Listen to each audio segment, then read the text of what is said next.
చాలామంది దీన్ని మార్చి రాశారు. మూలంలో అలా లేదు. ఆవిడ మనస్సులో ఏ అక్కసు కలగలేదు. ఒకవేళ ఒక చెట్టు నీళ్లు పోస్తే తాను ఒక మొగ్గ వేసింది, ఆ చెట్టే దాన్ని పువ్వు చేసింది. ఆ చెట్టే మరునాడు ఉదయం తన పాదాల దగ్గరికే ఆ పువ్వుని ఒడిచిపెట్టేసి తొడిమ నుంచి తన కాళ్ళ దగ్గర పడిపోయేటట్టు చేసింది. నా శంకరుడు నా ఇంట పువ్వు పూయించి తన పాదాల దగ్గరే ఇలా తీసుకుని ఉంటే నేను దాన్ని అడగను. ఈశ్వరుడు తీసుకెళ్ళిపోవాలని సంకల్పం చేస్తే నాకు ఆమోదయోగ్యమే అని వెళ్ళిపోతాను. ఇది శివుడు తట్టుకోలేకపోయాడు. అది విచిత్రం. ఈ భక్తిని శివుడు భరించలేకపోయాడు. నాగేశ్వర జ్యోతిర్లింగము. యామ్యే సదంగే నగరీతిరమ్యే విభూషితాంగం వివిధైశ్చ భోగైః ముక్తిప్రదమీశమేకం శ్రీనాగనాథం శరణం ప్రపద్యే. సద్భక్తిముక్తిప్రదమీశమేకం శ్రీనాగనాథం శరణం ప్రపద్యే. సద్భక్తిని ముక్తిని రెండింటినీ ఇయ్యగలిగినటువంటి నాగనాథునకు నమస్కరించుచున్నాను. నాగనాథుడు అంటే ఒక విషయాన్ని గుర్తుపెట్టుకోండి. ఇక్కడ ఉన్నటువంటి అర్థాన్ని పురస్కరించుకొని నాగనాథుడు అంటే విశేషమైన పూజనీయుడు. చాలా పూజనీయుడైనటువంటి వారెవరో వారిని నాగనాథ శబ్దంతో పిలవడం ఒక అలవాటుగా ఉంది. కాబట్టి సద్భక్తిముక్తి ప్రదమీశమేకం శ్రీనాగనాథం శరణం ప్రపద్యే. అటువంటి నాగనాథునకు నేను శరణాగతి చేయుచున్నాను. ఈ లింగము దేని కొరకు వచ్చినది, దీని ఆవిర్భావము వెనకాతల ఉండేటటువంటి కారణం ఏమిటి, ఇది నేను చెప్పే ముందు ప్రతి జ్యోతిర్లింగాన్ని గురించి నేను ప్రారంభం చేసేటప్పుడు ఒక నేపథ్యాన్ని మీకు అందించే ప్రయత్నం చేస్తున్నాను. అప్పుడు మీరు ఆ జ్యోతిర్లింగం గురించి స్మరించినప్పుడు ఆ పవిత్రమైన కారణాన్ని ఊహించి మీరు సంతోషిస్తారు. మీరు ఒక విషయాన్ని పరిశీలన చేయండి. ఒక తల్లి ఒక తండ్రి ఉన్నారు. తండ్రి గారు చాలా వందనీయుడు. లోకమునందు ఆయనని తిరస్కరించేటటువంటి వారు కానీ ఆయన మాటని అలక్ష్యం చేసేవాళ్ళు కానీ ఎవరో తప్ప ఉండరు. ఎవరో తప్ప ఉండరు అని నేను ఎందుకంటున్నానంటే ఎంత పూజనీయుడికి ఎవడో ఒకడు వేలు పెట్టేవాడు ఉంటాడు, చూపించేవాడు. కనుక ఈశ్వరుడి విషయంలోనే అందరూ పూజించేవాళ్ళు లేనప్పుడు ఎవరిని నేను ఉదాహరణ చూపించగలను. కాబట్టి చాలామందితో పూజనీయుడైనటువంటి తండ్రి, ఆయనని అనువర్తించి ఉండేటటువంటి తల్లి. ఇంత గొప్ప తల్లిదండ్రులు ఉన్నారు. వాళ్ళకి ఒక 10 మంది పిల్లలు ఉన్నారు. 10 మంది పిల్లలలో ఒక 9 పిల్లలు బహుయోగ్యులు, చాలా మంచివాళ్ళు. తల్లిదండ్రులు ఎలా చెప్తే అలా ప్రవర్తించేటటువంటి వాళ్ళు. ఒక్కడు మాత్రం చాలా దుందుడుకు స్వభావము కలిగినటువంటి వాడు, చాలా ఇబ్బంది పెట్టేటటువంటి వాడు.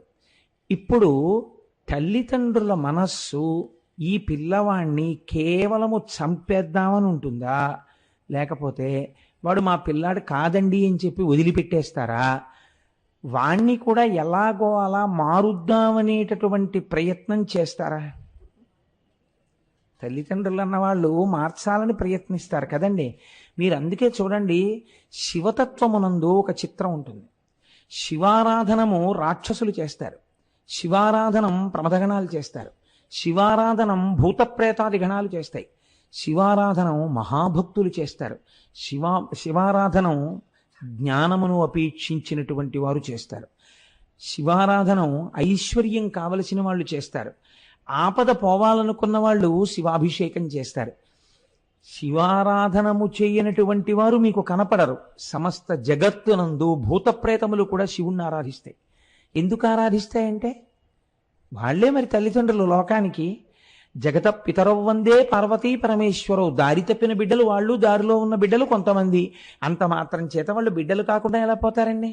కాబట్టి తండ్రి గారు ఎంత గొప్పవాడైనా, వాళ్ళు ఎంత దుందుడుకు స్వభావులైనా, తండ్రి గారి ఇంట్లో ఒక గొప్ప శుభకార్యం జరుగుతోందనుకోండి, తనకో షష్ఠిపూర్తో సహస్రచంద్ర దర్శనోత్సవం జరుగుతోందనుకోండి, ఆ కొడుకుని కోడల్ని పిలవకుండా ఉంటారేంటి? పిలుస్తారు. మీకు ఇంకొక గమ్మత్తు ఏమిటో తెలుసా అండి? అసలు ఇలా వెనకబడిపోయినటువంటి కొడుకు కోడలకే కొంచెం 1000 రూపాయలు ఎక్కువ పెట్టి బట్టలు కొంటారు. వాడి మొహం, వాడు ఎప్పుడన్నా ₹1 దాచుకున్నాడా, వాడికి శుభ్రమైన బట్టలు కూడా ఉన్నాయో లేదో రేపు పొద్దున్న ఆ జరగబోయే వేడుకలో వేసుకోవడానికి అని వీళ్లే మంచి బట్టలు కొని ఈ బట్టలు వేసుకుని రారా అని వెంట తీసుకెడతారు. వీడిని బాగా దగ్గర ఉంచుకుంటారు. ఎందుకో తెలుసా అండి? వీడిని దగ్గరుంచుకోకపోతే ఆ 9 మంది అలా అయినా ఉంటారు. వీడు ఈ వేడుకు వదిలేసి జారిపోయి ఎక్కడో ఏ తప్పు పనో చేస్తుంటాడు. కాబట్టి వీడిని ఒరే నువ్వు నా దగ్గరే ఉండు, నువ్వు నా దగ్గరే ఉండంటాడు తండ్రి. తన పరువు పోగొట్టుకోకుండా ఉండాలి, వాడిని రక్షించాలి అని దగ్గర పెట్టుకుంటాడు. ఇది ఎటువంటి స్వభావం? తండ్రి స్వభావం, తల్లి స్వభావం కదండి. కాబట్టి ఒకచో రాక్షసుల్ని రక్షించినా మీరు ఆశ్చర్యపోకర్లేదు. అందుకే శివతత్వం చాలా గంభీరంగా ఉంటుంది, చాలా ఆశ్చర్యకరంగా ఉంటుంది. రాక్షసుల చేత కూడా ఆయన ఆరాధింపబడడం వెనకాతల కారణం ఇదే. ఆరాధింపబడడానికి, ఇంకా అందరి చేత ఆరాధింపబడడానికి ఉన్నటువంటి జగత్తుకి తల్లిదండ్రులు వాళ్లే. సనాతనులైన ఉమామహేషులు అన్నట్టుంది రుక్మిణీదేవి. అంతకన్నా సనాతనులు ఎవరున్నారు కనుక. కాబట్టి చూడండి, ఇప్పుడు ఆ నాగేశ్వర జ్యోతిర్లింగము గురించి మాట్లాడుతూ అంటారు, దారుకనాగరక్కసియు తత్పతి దారకుడు ఉగ్రమూర్తి విస్తార బలంబుతో అపరసాగర తీరవనస్థలిన్ బొరింజేరి సమస్త భూప్రజకు సిగ్గులు కూర్చుచునున్న ఔర్వుడం ధీరమునిన్ శివవ్రతుని దివ్యులు మౌనులు చేరి ఆర్తియై. దారుకుడు దారుకి వాళ్ళిద్దరూ రాక్షస దంపతులు. వాళ్ళు ఏదో శివ శివ, రుద్ర రుద్రాణి, భవ భవాని లాగా వాళ్ళ పేర్లు కూడా అంత అందంగా కలిశాయి. అందుకని దారుకుడు దారుకి వాళ్ళిద్దరూ రాక్షస దంపతులు. వాళ్ళకు బోలెడంత సంతానం. వాళ్ళు కలిసి ఒక సముద్ర తీరానికి చేరారు. చేరి వాళ్ళ పని ఏమిటి అంటే, ఆకలేసినప్పుడు తింటే రాక్షసత్వం అనరు. వాళ్ళ తత్వం ఎలా ఉంటుందో తెలుసా అంటే, రాక్షస తత్వము అని పేరు ఏమిటంటే, ఒకవేళ ఎవడైనా వెళ్ళి నేను చచ్చిపోతానన్నాడు అనుకోండి, వాడిని చావనివ్వరు వాళ్ళు. నేను బతుకుతానన్నాడు అనుకోండి, చంపేస్తారు వాడిని.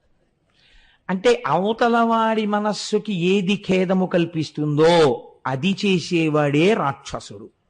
మీరు చూడండి, అందుకే సుందరకాండలో సీతమ్మ తల్లో మాట అంటుంది, ఇక్కడ చచ్చిపోదామంటే విషం ఇచ్చేవాడు లేడు, కత్తి ఇచ్చేవాడు లేడంటుంది. పోని చచ్చిపోతానంటే చావనివ్వడు వాడు రావణాసురుడు. ఇది రాక్షస ప్రవృత్తి. అంతటి స్థితిలో ఉన్నవాడు ఏం చేస్తూ ఉంటాడు అంటే, ఎవడికి ఏది ఇష్టమో అది వాడిని చేయనివ్వడు వాడు. ఇక్కడ మీరు ఒక చిత్రం కనిపెట్టాలి. ఒకటి సినిమాకి వెళ్ళడం ఇష్టం అనుకోండి, వీడు వెళ్ళి బుకింగ్ మూసేసి సినిమా లేదు ఇవ్వాలన్నాడు అనుకోండి, దానివల్ల ఏం ప్రమాదం వచ్చేదు. వాడిని వేడుకుని ఇంకో షో వేసుకుంటారంతే. కాకపోతే అంతకన్నా ప్రమాదం ఏమి వస్తుందండి? ఇవాళ రైతు బజారు ముగించేస్తున్నాం అన్నారు అనుకోండి, అప్పుడు చెట్టుకు తింటారు. ఏం చేస్తారు? దానివల్ల ప్రమాదం రాదు. ప్రమాదం ఎప్పుడు వస్తుందో తెలుసా అండి? వీడు ఒక మహాభక్తుడి జోలికి వెళ్ళడం మొదలెడతాడు. ఇప్పుడు ఆయనకి ఏమి ఇష్టం? ఆయనకి కాయగూరలు కొనుక్కోవడం, సినిమాకి వెళ్ళడం ఇష్టం కాదు. ఆయనకి ఈశ్వరారాధన ఇష్టం. ఆయన ఈశ్వరారాధన చేసుకుంటానంటాడు. పోనీ చేసుకోవడానికి ఆయన 4 గంధపు చెక్కలు, 2 విభూతి పళ్ళు, 3 శివలింగాలు, ఇవేం తేడవు. ఆయన ఊరికి దూరంగా వెళ్ళిపోయి అడవిలోనో కూర్చుని అంతర్ముఖుడై ధ్యానం చేసుకుంటూ అలా కూర్చుని ఒక చిత్రాసనం మీద కూర్చుని చక్కగా భగవంతుణ్ణి ధ్యానం చేస్తాడు. ఈయనకి అది ఇష్టం ఉండదు. నువ్వెందుకు చేయాలి ధ్యానం అంటాడు. నువ్వు ఎందుకు చేయాలి ధ్యానం అంటే, నాకు అది ఇష్టం. పోనీ ఈయన ధ్యానం చేసుకోవడం వల్ల ఈయనకి ఏమైనా ఇబ్బంది ఉందా? ఈయన్ని పాడి తీయడానికి ఆయన తపస్సు చేయట్లేదు, ఆయన ఉద్ధరణకు ఆయన చేసుకుంటున్నాడు. కానీ వాడు అది ఒప్పుకోను నువ్వు మానేయి అండవు. వాళ్ళ గడ్డాలు పీకేస్తాడు, మీసాలు పీకేస్తాడు. అయ్య బాబోయ్, నరకాసురుడు చేసినటువంటి ఉద్ధతి గురించి మాట్లాడారు. వాడు ఎంత దారుణం చేసేవాడంటే, ఈ ఋషిగడ్డం ముడిపెట్టి అందులో కూర్చుని ఉయ్యాలు లూగేవాడు వాడు. అదో సరదా. అంటే ఎంత బాధ పెట్టగలరో అంత బాధ పెడుతూ ఉంటారు. కాబట్టి ఇప్పుడు మిగిలిన వాళ్ళ జోలికెడితే ఈశ్వరుడు ఏం కల్పించకూడదు. ఎందుకంటే వాళ్ళు ఏదో లౌకికంలో తిరుగుతున్నారు, వాళ్ళకి ఇది కాకపోతే అది ఇంకోటి దొరుకుతుంది వాళ్ళకి. కానీ ఈశ్వరుడు తప్ప ఇంకోటి లేడు వాళ్ళకి. ఈశ్వరుణ్ణే పట్టుకోవాలి, వాడిని పట్టుకోనివ్వకపోతే ఇప్పుడు ఏం చేయాలి? వాళ్ళు ఎవరికి మొరపెట్టుకుంటారు? ఈశ్వరుడికే మొరపెట్టుకుంటారు. ప్రమాదం ఇప్పుడు వస్తుంది వాళ్ళకి. అప్పటి వరకు రాక్షసులకు ప్రమాదము రాదు. మీరు చూడండి, ఏ పురాణం చూసినా భగవంతుని జోలి కన్నా భగవద్భక్తుల జోలికి వెళ్ళినప్పుడే రాక్షసులు ఇబ్బంది పడతారు. కాబట్టి ఇప్పుడు ఈ దారుకి చాలా మందిని హింసించారు, చాలా మందిని తినేశారు, ఏమవ్వలేదు. కానీ వాళ్ళు ఒకానొకప్పుడు అందరు ప్రజలని బాధ పెడుతూ భగవద్భక్తుల జోలికి కూడా వెళ్ళారు. వెడితే వాళ్ళు ఔర్వుడనేటటువంటి ఒక మహర్షి యొక్క పాదములను పట్టుకొని శరణాగతి చేశారు. ఆయన గొప్ప తపశ్శక్తి కలిగినటువంటి వాడు ఔర్వుడు. మీరే భగవన్. మీరు చూడండి, పౌరాణిక సాహిత్యమునందు ఒక చిత్రం ఉంటుంది. పెద్దల్ని సంబోధన చేసేటప్పుడు, పెద్దలనగా మహర్షులను సంబోధన చేసేటప్పుడు భగవన్ అని పిలుస్తారు. రామచంద్రమూర్తి విశ్వామిత్రుడిని హే భగవన్ అని పిలిచేవాడు. సాక్షాత్ భగవంతుడిగానే భావన చేస్తారు. భగవంతుడి పాదములు పట్టుకోవడానికి, పరమభాగవతోత్తముడి పాదములు పట్టుకోవడానికి అభేదంగా చూస్తారు. పైగా ఈశ్వరుడు అన్నాడు ఒక మాట, సమస్త క్షేత్రముల యొక్క తీర్థముల యొక్క సారం ఎక్కడుంటుందో తెలుసా?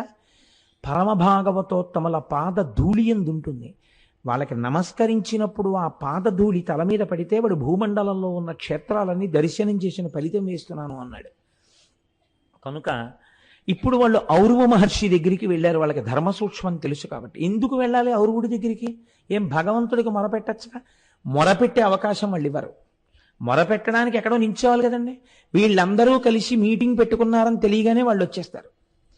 అందులో వాళ్ళని తినేస్తారు, చిత కొట్టేస్తారు. కాబట్టి ఇప్పుడు వాళ్ళు ఔరువుడి దగ్గరికి వెళ్ళి ఆయన పాదములు పట్టుకుని ఆయనకి చెప్పుకున్నారు. అంటే వాళ్ళు కనీసం అందరూ కూర్చుని భగవంతుడికి తమ కష్టాన్ని నివేదించుకునేటటువంటి అవకాశం కూడా ఇవ్వనంత రాక్షసత్వం ప్రబలిపోయింది దారుకి దారుకుల యందు.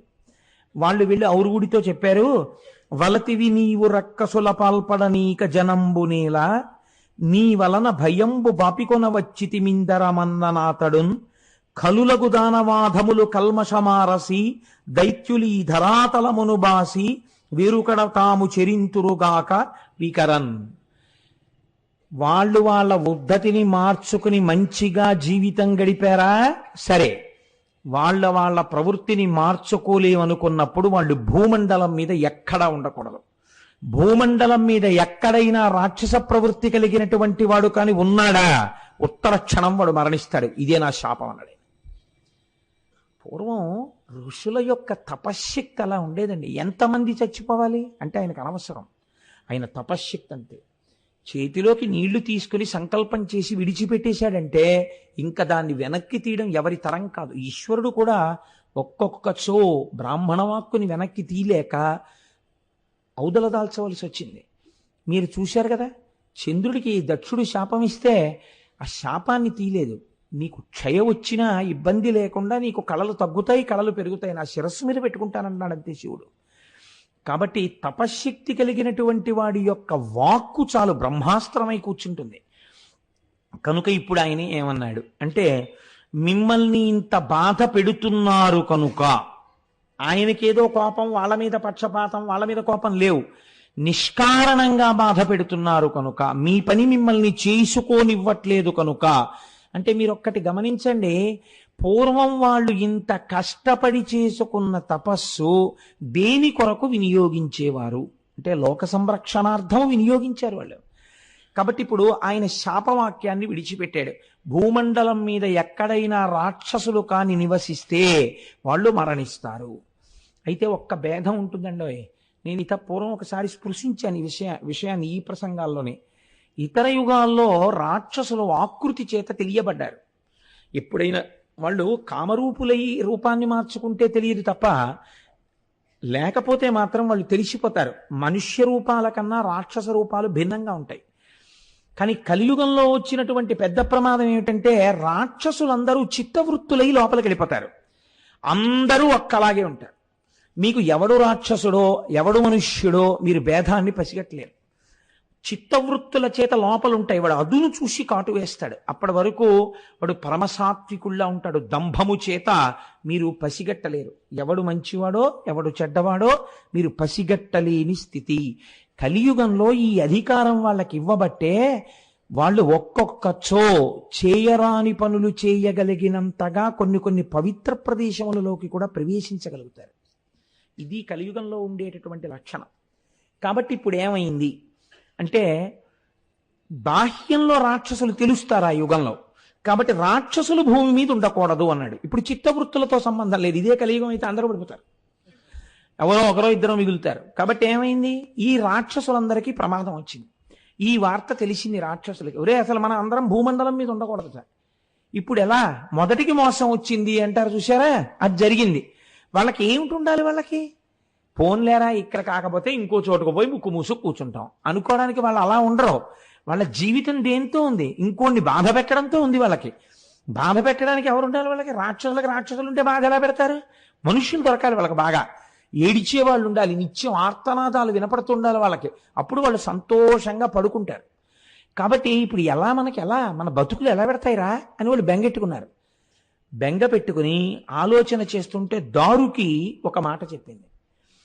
కడలి కుచ్చియందు కాపురంబుండి ఈ పరిజనులను మనము ప్రక్కలందు తిరుగు తరణి జనుల చెరపట్టి వారల ధనము చూరకొంద మనవరతము. నాకు పార్వతీదేవి గురించి నేను ఎప్పుడో ఒకసారి తపస్సు చేశాను. తపస్సు చేస్తే శాంభవి నాకు ప్రత్యక్షమైంది. మీరు వింటున్నారా? నేను మొట్టమొదటే చెప్పాను, తప్పు మార్గంలో ఉన్న కొడుకైనా తల్లిదండ్రులే. దారుకి తపస్సు చేసింది, ఆవిడ ప్రత్యక్షమైంది. ఈవిడ చిత్రమైన వరం అడిగింది. ఎందుకు అడిగిందో తెలియదు. నా వారిని రక్షించుకునే శక్తి నాకు ఇమ్మని అడిగింది. తథాస్తు అందావిడ. కాబట్టి నాకు పార్వతీదేవి అనుగ్రహం ఉంది.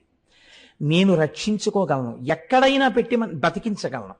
భూమి మీద కదా ఉండద్దన్నాడు, సముద్రం మీద ఉందాం మనం. ఆవిడ శక్తితో, ఆవిడిచ్చిన తపశ్శక్తితో నా వెంట మీరు రండి, నా వారిని నేను చూపించిన రాక్షసులందరూ సముద్రం మీద బతకగలం. కాబట్టి పదండి. ఎంత చిత్రమో చూడండి. అయితే వీళ్ళన్నారు, బతకడం కాదు మనకి, మేము అలా ఉండమంటే మేము బతకలేము, మాకు ఏడిపించడానికి ఎవరు దొరుకుతారు అన్నారు. అంటే ఆవిడంది, ఆ బెంగెందుకు మీకు? సముద్రం మీద ఓడలలో మనుషులు తిరుగుతారు, వ్యాపారార్థమై తిరుగుతుంటారు, వాళ్ళని పట్టుకుందాం. 100 మంది, 200 మంది, 300 మంది దొరుకుతుంటారు. అక్కడే మనం కారాగారాలు నిర్మిద్దాం, వీళ్ళందరినీ తీసుకెళ్ళి అందులో పారేద్దాం, గిల్లుదాం, కొడదాం, ఏడిపిద్దాం. ఏడుస్తుంటారు, అలా ఏడిపిస్తూ మళ్ళీ ఇంకో ఓడ దొరికినప్పుడు వీళ్ళని తినేద్దాం, మళ్ళీ ఆ ఓడ వాళ్ళని మళ్ళీ కారాగారంలో పెడదాం. కాబట్టి రండి, మనందరం చక్కగా సముద్రం మీద బతుకుతూ, ఔరుడు మనం ఏం చేయగలరు? ఇంకా భూమి మీదకి వస్తే కదా చేస్తాం, సముద్రం మీద బతుకుదాం. చూడండి, అడిగిన వరంలో తప్పులేని స్థితి మీకు కనపడుతుంది. ఎందుకంటే ఒక తల్లిగా, ఒక స్త్రీగా కోరుకోవడంలో తప్పు లేదు. ప్రవృత్తి దోషం ఉంది. రాక్షస ప్రవృత్తి ఏం చేసింది? తన వారిని బతికించుకోవడం వరకు విడిచిపెడితే మీరు దారుకి యందు దోషం పట్టడానికి వీల్లేదు. కానీ ఆవిడ ఏమందంటే, ఈ పరిజనులను మనము ప్రక్కలందు తిరిగి తరుణ జనుల చెరపట్టి వారల ధనము చూరగొంద మనవరతము. వాళ్ళ డబ్బులు ఆగేద్దాం, ఏడుస్తారు వాళ్ళు, కాబట్టి వాళ్ళని హింస చేద్దాం, రండి సముద్రం మీదకి వెళ్ళిపోదాం అనేటప్పటికీ, సరే బాగుంది, అయితే ఇక్కడ ఉంటే చచ్చిపోతాం, కాబట్టి ఇప్పుడు వాళ్ళకి ఏమిటి, వెళ్ళిపోవడమే. అందరూ సముద్రం మీద పడ్డారు. హాయిగా సముద్రం మీద ఉండేవారు, వచ్చేవాళ్ళని, వెళ్ళేవాళ్ళని. అప్పుడప్పుడు వాళ్ళకి ఎలాగో అలవాటు ఉంది, పాతాళలోకానికి పోతారు, పైకి వస్తూ ఉంటారు. అటుగా వెడుతున్నటువంటి ఓడలలో ఉన్నటువంటి జనుల్ని చెరబట్టి తీసుకెళ్లి వాళ్ళని హింస పెడుతుండేవారు. నేను మీకు ఇక్కడ ఒక విషయాన్ని చెప్పవలసి ఉంటుంది. ఈశ్వరుడు ఒక మాట చెప్తాడు, ఎప్పుడైనా రాక్షసులు కాని మనుష్యులే కాని చాలా ఉద్ధతితో నా అంత వాణ్ణి నేనని చెలరేగి ప్రవర్తిస్తుంటే ఈశ్వరుడు వాడి జోలికి వెళ్ళడు. ఎందుకు వెళ్ళడో తెలుసండి? మనకి లోకంలో ఇలాంటి వాళ్ళు కనపడతారు చాలా మంది. ఇలాంటి ప్రశ్న ఒకటి వేస్తూ ఉంటారు, ఏమంటే ఫలానా వాడు ఉన్నాడు, వాడు ఎన్నడూ గుడికే వెళ్ళడు, అసలు భగవన్ నామమే చెప్పడు, నిద్ర లేచిన దగ్గర నుంచి పరపీడనం తప్ప వాడికి ఇంకొకటి తెలియదే, వాడికి ఎక్కడలేని ఐశ్వర్యం వస్తోంది, ఎక్కడలేని భోగం అనుభవిస్తున్నాడు, ఎక్కడలేని సంతోషంతో ఉంటున్నాడు, ఇంకా మరి ఈశ్వరుడు అన్నవాడు ఎక్కడున్నాడండి? వీడేమో ఇంత మంచివాడు, పాపం ఏదో భగవన్నామని చెప్పుకుని తిరుగుతుంటాడు, వాడికేమో అన్ని కష్టాలే, ఏమిటండి ఈశ్వరుడు ఉన్నాడని ఎలా నమ్మమండి ఈ రెండింటి చేత అంటారు. మీరు ఒక విషయం, ధర్మ సూక్ష్మాన్ని బాగా పసిగట్టండి. గతంలో చేసుకున్నటువంటి పుణ్యరాశి అపారంగా ఆయన ఖాతాలో ఉంది.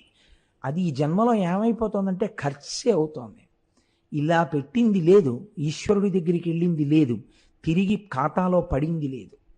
కాబట్టి ఇప్పుడు ఏమైపోతుందంటే ఉత్తర జన్మల యందు దారిద్ర్యమును అనంతముగా అనుభవిస్తాడు. సరికదా? ఈ ప్రవృత్తి లోపల ఉండిపోతుంది. ఉండిపోవడం వల్ల అధోయోనులలోకి వెళ్ళిపోతారు, నానా కష్టములు పడిపోతారు. అందుకే ఐశ్వర్యం ఉండడం ఎప్పుడూ తప్పని శాస్త్రం చెప్పలేదు. నీకు ఐశ్వర్యం ఉండాలని కోరుకో, ఎంత డబ్బైనా సంపాదించు, ఏం పర్వాలేదు, న్యాయార్జితమైన సొమ్ము ఎంత ఉన్నా ఇబ్బంది లేదు. కానీ మనస్సు ఈశ్వరుడి యందుండి భగవద్భక్తుల జోలికి వెళ్లకుండా వినయంతో నీ శిరస్సు వంచగలిగితే నీకే ప్రమాదం రాదు. ఇది తప్పితే ప్రమాదం వస్తుంది. మరి రెండో ఆయనకి గతంలో చేసుకున్న పుణ్యం లేదు, కానీ ఈ జన్మలో ఎందుకు నిలదొక్కుకోగలుగుతున్నాడంటే పట్టుకున్నాడు భగవంతుడి పాదాలు. కాబట్టి ఇప్పుడు తట్టుకోగలుగుతున్నాడు అంత కష్టాన్ని. కాబట్టి రెండిటి వైపు నుంచి సమానంగా వస్తుంటుంది ఈశ్వరానుగ్రహం. ఇది లేదనుకోండి చాలా ఇబ్బందిగా ఉంటుంది. మీరు లోకంలో చూడండి, మీరు ఏదైనా తినాలి అంటే ఏం తెచ్చుకుంటారు? రోజు తినడానికి నెల్లాళ్ళకి బియ్యం తెచ్చుకుంటారు. తెచ్చుకున్న బియ్యాన్ని కంచంలో పోసుకుని కందిపప్పు వేసుకుని తినరుగా, ఉడికించుకుని తినాలి. ఉడికించుకోకపోతే మీరు తినడానికి ఆ బియ్యం పనికిరావు. అలాగే ఇక్కడ మీరు సంపాదించినటువంటి ఐశ్వర్యం గత జన్మలలో పుణ్యాన్ని ఖర్చు చేస్తుంది. ఖర్చు చేసేసి ఐశ్వర్య రూపంలో కటాక్షిస్తుంది. ఇప్పుడు ఇది మీ పూర్వపుణ్యం అయిపోతోంది. రోజు రోజుకి బ్యాంకులో విత్డ్రాయల్ ఫామ్ ఇచ్చినట్టే తరిగిపోతుంటుంది. ఈ జన్మలో అంటే ఈ భార్య ఉంది, పిల్లలు ఉన్నారు. వచ్చే జన్మలో నీకు భార్య పిల్లలు ఉంటారు. జీవుడు అదే జీవుడు కదండి. వీళ్ళు ఇక్కడ శరీరాలతో ఉంటారు. మరి తను మళ్ళీ కొత్త భార్య కొత్త పిల్లలు సిద్ధం. వాళ్ళని ఏం పెట్టి పోషిస్తావు? వాళ్ళు నిన్ను సంతోషంగా నువ్వు చూస్తున్నావనడానికి నువ్వేం చేస్తావు? అప్పుడు నువ్వు చేసుకున్న పుణ్యం నిన్ను కాపాడాలి. కాబట్టి నువ్వు మార్చుకోవలసి ఉంటుంది. ఇక్కడ ద్రవ్యాన్నే ఊర్ధ్వలోకములలో సుఖపడడానికి వీలైనటువంటి ధనంగా మారుస్తారు. దీన్నే ద్రవ్యమును కాయిక సేవను మానసిక సేవను పుణ్యముగా మార్చుట. ఇప్పుడు ఏం చేశాడు? తనకున్న ద్రవ్యంలో నోర్మై మీకు ఇచ్చేది మీకు ఇచ్చాను అంటాడు. ఓ 1000 రూపాయలు పట్టుకెళ్ళి అన్నదానం చేస్తాడు. అన్నదానం చేస్తే ఏమైంది? మళ్ళీ ఉత్తర జన్మలలో తన భార్యాబిడ్డలకు అన్నం పెట్టుకోవడానికి అవకాశం వచ్చింది. ఇది కూడా పాత్ర తిరిగి దానము. మళ్ళీ ఇదో చిత్రం అండి. మీరు ఏదో అన్నం పెడదామని శుభ్రంగా ఇంట్లో వండుకు తినగలిగినటువంటి వాళ్ళని ఓ 10 మందిని పిలిచి భోజనం పెట్టారు అనుకోండి. ఉత్తినే ఉపవాసం లేదు, ఏమీ లేదేదో పెట్టారు, వాళ్ళు తిన్నారు. కొంత ఫలితం వేస్తారు, కాదనరు. ఎందుకంటే చుత్ ఆకలి తీరింది కాబట్టి ఫలితమే. ఆకలితో అలమటించిపోతున్నాడు ఒకడు, వాడికి అన్నం పెట్టారు, ఫలితాన్ని ద్విగుణీకృతం చేస్తారు, పెంచేస్తారు. ఆయన అసలు ఆకలేసినా ఒకరిని అడగడు, అటువంటి వాడు. ఒక సాధు పురుషుడు మహానుభావుడు, ఆయనకి పెట్టారు, మీరు 1,000,000 మందికి అన్నం పెట్టిన ఫలితాన్ని మీ ఖాతాలో వేస్తారు. పాత్రతని బట్టి దానశక్తి మారిపోతుంది. అందుకే క్షేత్రములకు వెళ్ళినప్పుడు తప్పకుండా అన్నదాన నిమిత్తం కొన్ని ప్రముఖమైన సంస్థల్లో ద్రవ్యాన్ని ఇచ్చి రావడం అనేటటువంటి అలవాటు మన వాళ్ళకి ఏర్పడింది సనాతన ధర్మంలో. ఇది మిమ్మల్ని రక్ష చేస్తుంది. పైగా మీరు కట్టి వెళ్ళిపోయారు, ఇంకొక జీవుడి రూపంలోకి వెళ్ళిపోయారు. వెళ్ళిపోయినా ఇక్కడ కట్టినటువంటి డబ్బు మీద వచ్చేటటువంటి వడ్డీతో అన్నం పెట్టారు. ఈ ఖాతా ఇక్కడే పడుతూ ఉంటుంది. పడి ఏం చేస్తుందంటే ఉత్తరోత్తర పడుతుంది. మీరు చూడండి, వీళ్ళ తాతగారు ఎవరో తెలుసా అండి? ఫలానా ఆయన అంటే చిన్న బుచ్చుకుని అంటారు పెద్దలు, ఏమయ్యా మీ తాత ఎటువంటి వారో తెలుసా? మహానుభావుడయ్యా, లోకపూజితుడు. ఏమయ్యా ఇలా తయారయ్యాయి మీ కుటుంబాలు, ఏమిటి మీ ఇల్లు అని అడుగుతారు. అంటే ఏమైపోయింది? ఉపాసన మధ్యపతనం అయిపోయింది. ఒక్కొక్క పాడవుతుంది అలా. కారణమేమి? ఎవరి జోలికో భగవంతుని యొక్క భక్తుల జోలికి వెళ్ళడం ప్రమాదం. మీరు జ్యోతిర్లింగం కథని వినడానికి కోటేశ్వరరావు ప్రవచనం ఎందుకండి? మీరు పుస్తకం పట్టుకుంటే hardly it is 1.5 pages story, that's all. మీరు 1.5 పేజీల కథా సారాంశాన్ని మీరు చదువుకోలేని వారు కాదు. దాన్ని మీరు చదువుకోవచ్చు కాదు. దానిలో ఉండేటటువంటి ధర్మ సూక్ష్మాన్ని జీవితంలో పసిగట్టి దారి తెలుసుకుని ఆ వెలుతురు వైపుకు అడుగులు వేయడానికి అది జ్యోతిర్లింగం అయింది. నువ్వు ఆ పొరపాటు చెయ్యకుండా వెలుతురు వైపుకి నీ అడుగులు వేయి అని చెప్పడానికి జ్యోతిర్లింగం వచ్చింది. అందుకే మనకి ఒక మాట చెప్తారు పెద్దలు, కొందరి ఎందు దోషమెంచకు. మీరు చూడండి, మనకి ఇది నేర్పడం కోసమే పురాణాలు ఒకటి చెప్తాయి. వశిష్ఠుడు ఎలా పుట్టాడు అని మీరు అడిగారు అనుకోండి, ఆయన ఏదో కలశ సంభవుడు, ఒక నీటి కలశంలోంచి పుట్టాడు అంటారు. లేకపోతే శుకమహర్షి ఎలా పుట్టారు అన్నారు అనుకోండి, వ్యాస మహర్షి ఒక చిలుకని చూస్తూ ఘృతాచియందు బుద్ధి ప్రేరణ జరిగితే వీర్యం స్ఖలనమై శుకుడు పుట్టాడు అంటారు. వెంటనే మీరు దాని మీద హేతువుని విచారణ చేశారనుకోండి, పెద్దలు అంటారు చెయ్యవచ్చు, కానీ అది పెద్దల యందు తెలుసుకునే రీతిలో తెలుసుకుంటే మీరు ఆశ్చర్యపోతారు. కానీ మీకు తెలుసుకోకుండా ఇవన్నీ కాకమ్మ కథలండి అన్నారు అనుకోండి, వెంటనే ఏం వేసేస్తారో తెలుసా అండి? అపారమైన పాపాన్ని తీసుకొచ్చి మీ ఖాతాలో వేస్తారు. మహాత్ముల జననమును విచారించకు. నిషిద్ధం పెట్టారు. అందుకే వాళ్ళ పుట్టుక సంగతి నీకెందుకు, వాళ్ళు ఏం చెప్పారో నువ్వు ఆచరించు. మన వాళ్ళు అందుకే పెద్దల జోలికి వెళ్లకుండా చట్టం కట్టేశారు. తెలియక వెడతాడేమో, వెళ్ళాడో ఇబ్బంది వచ్చేస్తుంది. ఇప్పుడు చూడండి ఎక్కడొచ్చిందో ఇబ్బంది. అక్కడుండి వాళ్ళని వీళ్ళని పట్టుకుని ఏదో ఇబ్బందులు పెడితే ఇబ్బంది రాలేదు. ఆ ఓడలో వెళ్ళిపోతున్న వాళ్ళు సుప్రియుడనబడేటటువంటి ఒక వైశ్యుడున్నాడు. భక్తికి కులంతో సంబంధం లేదండి. నాయనార్లలో ఎంతమందో బ్రాహ్మణేతరులు. బ్రాహ్మణుడైనటువంటి వాడి కన్నా బ్రాహ్మణేతరుడైనటువంటి వాడినే పరమభక్తుడిగా శాస్త్రం కొన్ని మర్యాదలతో చెప్పింది. మీరు నన్ను క్షమిస్తే ఒక మాట చెప్తాను. సంధ్యావందనము చేయనటువంటి బ్రాహ్మణుడి కన్నా భగవద్భక్తి ఉండి దూరం నుంచే ఒక బ్రాహ్మణుణ్ణి చూస్తే చాలు నమస్కరించేటటువంటి ఒక బ్రాహ్మణేతరుడు భగవంతుని దృష్టిలో 1,000,000 రెట్లు అధికుడు అని చెప్పింది శాస్త్రం. దానికేం అలాంటి తేడాలు ఉండవు. నీ విహిత కర్మాచరణమే నీకు లేదు, నీకెందుకు ఇవ్వాలి గౌరవం, నీకెందుకు నమస్కారం చేయాలి, ఏది నీ విహిత కర్మాచరణం నీకు? కనుక నిలదీసి మాట్లాడుతుంది. ఆయన వైశ్యుడే కావచ్చు, కానీ ఆయన గొప్ప భగవద్భక్తి కలిగినటువంటి వాడు. ఈ సుప్రియుణ్ణి పట్టుకున్నారు వాళ్ళు. వాళ్ళకి తెలియదు, భక్తుడి జోలికి వెళ్ళడమే వాళ్ళకి ఎక్కువ ఇష్టం. ఎందుకని? వాడు భగవదారాధనం చేసుకుంటాడు, చెయ్యకుండా వీళ్ళు చేస్తారు. అక్కడే వీళ్ళ పతనం ప్రారంభం అవుతుంది. ఇది బాగా ఎర్రసిరాతో అండర్లైన్ చేసి పెట్టుకోండి. మన తరాలు మన వంశం బాగా ఉండాలంటే భగవద్భక్తుల జోలికి వెళ్ళరాదు. కాబట్టి ఇప్పుడు ఏమైంది?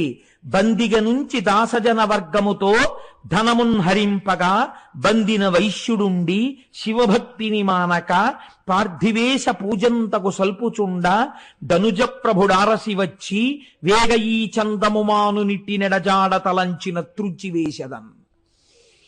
ఆయనకి దశదాసీజనం ఉన్నారు. గొప్ప ఐశ్వర్యవంతుడు, చాలా ధనం ఉన్నవాడు. ఆయన ఓడలోకి వెళ్ళి ఆయన ధనాన్ని తీసేసుకున్నారు, ఆయన దాసదాసీజనాన్ని తీసేసుకున్నారు. ఆయన్ని బాగా కష్టం ఎలా పెట్టాలి? ఆయనకి ఎప్పుడు ఏది ఆయన చేసుకోవలసిన అవసరం లేనివాడు. అటువంటి వాణ్ణి తన పనులు తాను చేసుకునేటట్టు చెయ్యాలి, అది వాళ్ళకి సంతోషం. కాబట్టి ఇప్పుడు ఒక్కడిని తీసుకెళ్లి ఒక కారాగారంలో పెట్టారు. ఆయన అన్నట్ట, ఇవన్నీ ఉండడం ఇవన్నీ పోవడం ఈశ్వర ఇచ్ఛ, నాకు ఈశ్వరుడు చాలన్నాడు ఆయన. ఇది భగవద్భక్తి. భగవద్భక్తుడు అనడానికి గీటురా ఏమిటి? నా దాసదాసీ జనాలు లేరు, నా ధనం పోయింది అని ఏడుస్తూ కూర్చున్నాడు అనుకోండి, ఈశ్వరుడు రాడు. ఇవన్నీ ఒకనాడు ఇచ్చినవాడు ఈశ్వరుడు, తీసుకున్నవాడు ఈశ్వరుడు. నాకు ఈశ్వరుడి ఫోటో లేకపోవడం ఏమిటండి ఆరాధనకి అని ఆయన కారాగారంలో పెట్టినప్పుడు కారాగారంలో ఉన్న ధూళంతా పోగేశాడు. పోగేస్తే ఓ ఇంత శివలింగం అయింది. దాని మీద చుక్క నీళ్లు పోసాడు. అది కొంచెం హార్డ్ క్రిస్టల్ అయింది, గట్టిగా. పార్థివలింగాన్ని చేశాడు. ఆరాధన చెయ్యాలనుకున్నవాడికి, భగవద్భక్తి ఉన్నవాడికి భగవంతుడు లేని ప్రదేశం ఎక్కడుందండి? ఇది భక్తి అంటే. అంతేకాని మా ఇంట్లో అయితే పూజామందిరం ఉండేదండి, చక్కగా ఈ పాటికి పూజ చేసుకుంటూ ఉండేవాడిని. Something is basically wrong with you. నీలో ఏదో దోషం ఉంది, నీ ఉపాసనలో దిద్దుకోవాలి. ఆ మాట అలా అనకూడదు. అలా అన్నావంటే నీకు ఇంకా ఆ ఉపాసన సరిగ్గా చేత కాలేదు. కాబట్టి ఇప్పుడు ఎక్కడ చేస్తున్నాడు పూజ? కారాగారమునందు కొద్దిగా మట్టితో పార్థివలింగాన్ని చేసి ఆరాధన చేసేస్తున్నాడు ఆయన. అంతేగాని నేను పార్థివలింగం చేసుకుంటానండి మంత్రాలతో అంటే పంపిస్తాడేంటి రాక్షసుడు? ఇప్పుడు ఆరాధన చేస్తున్నాడు. ఆరాధన చేస్తే ఈయనకి ఏమిటండి బాధ? ఇదే రాక్షస ప్రవృత్తి అంటే. ఇప్పుడు ఇలా వెడితే తప్ప రాడు ఈశ్వరుడు. కాబట్టి ఇప్పుడు ఆయన జోలికి వెళ్ళాడు. ఆయన జోలికి వెళ్ళి అన్నాడు, నువ్వు ఈ పని చెయ్యకూడదు అన్నాడు. ఆయన అన్నాడు, ఎందుకు చేయకూడదు అన్నాడు. ఎందుకు చేయకూడదు? నీకు అనవసరం, నువ్వు ఈశ్వరారాధన చేయకూడదు. నువ్వు శివా అన్న నామం చెప్పినా, నువ్వు అలా ఆరాధన చేసినా, నువ్వు ధ్యానంలో కూర్చున్నా, నువ్వు కన్నులు మూసినా, నువ్వు భగవంతుణ్ణి స్మరిస్తున్నావన్న అనుమానం ఏమాత్రమైనా నాకు కలిగితే నీ శిరస్సు త్రుంచేస్తానన్నాడు. అంటే ఆయన అన్నాడు, ఒక్క నాటికి మానను. ఎందుకు మాననో తెలుసా? నాకు ఒక్కటే నమ్మకం, నన్ను రక్షించేవాడు శంకరుడు. నువ్వెవడివి తుంచడానికి? నువ్వు తుంచడానికి నా తలకాయని ప్రయత్నం చేస్తే నన్ను రక్షించేవాడి చేతిలో నీ తలకాయ తుంచబడుతుంది. తుంచగలిగిన వాడు నా తండ్రి అని నాకు నమ్మకం ఉంది. అందుకే నేను ఆయన పాదాలు పట్టుకున్నాను. మీరు ఒక తేడా చూడండి, ఈయన వాణ్ణి చంపేసి నా పూర్వ వైభవం ఇవ్వమని ప్రార్థన చేయలేదు. ఈయన ఏం చేస్తున్నాడు? చాలు నాకు పార్థివేశార్చ, ఈశ్వరార్చన చేసుకుంటున్నాడు.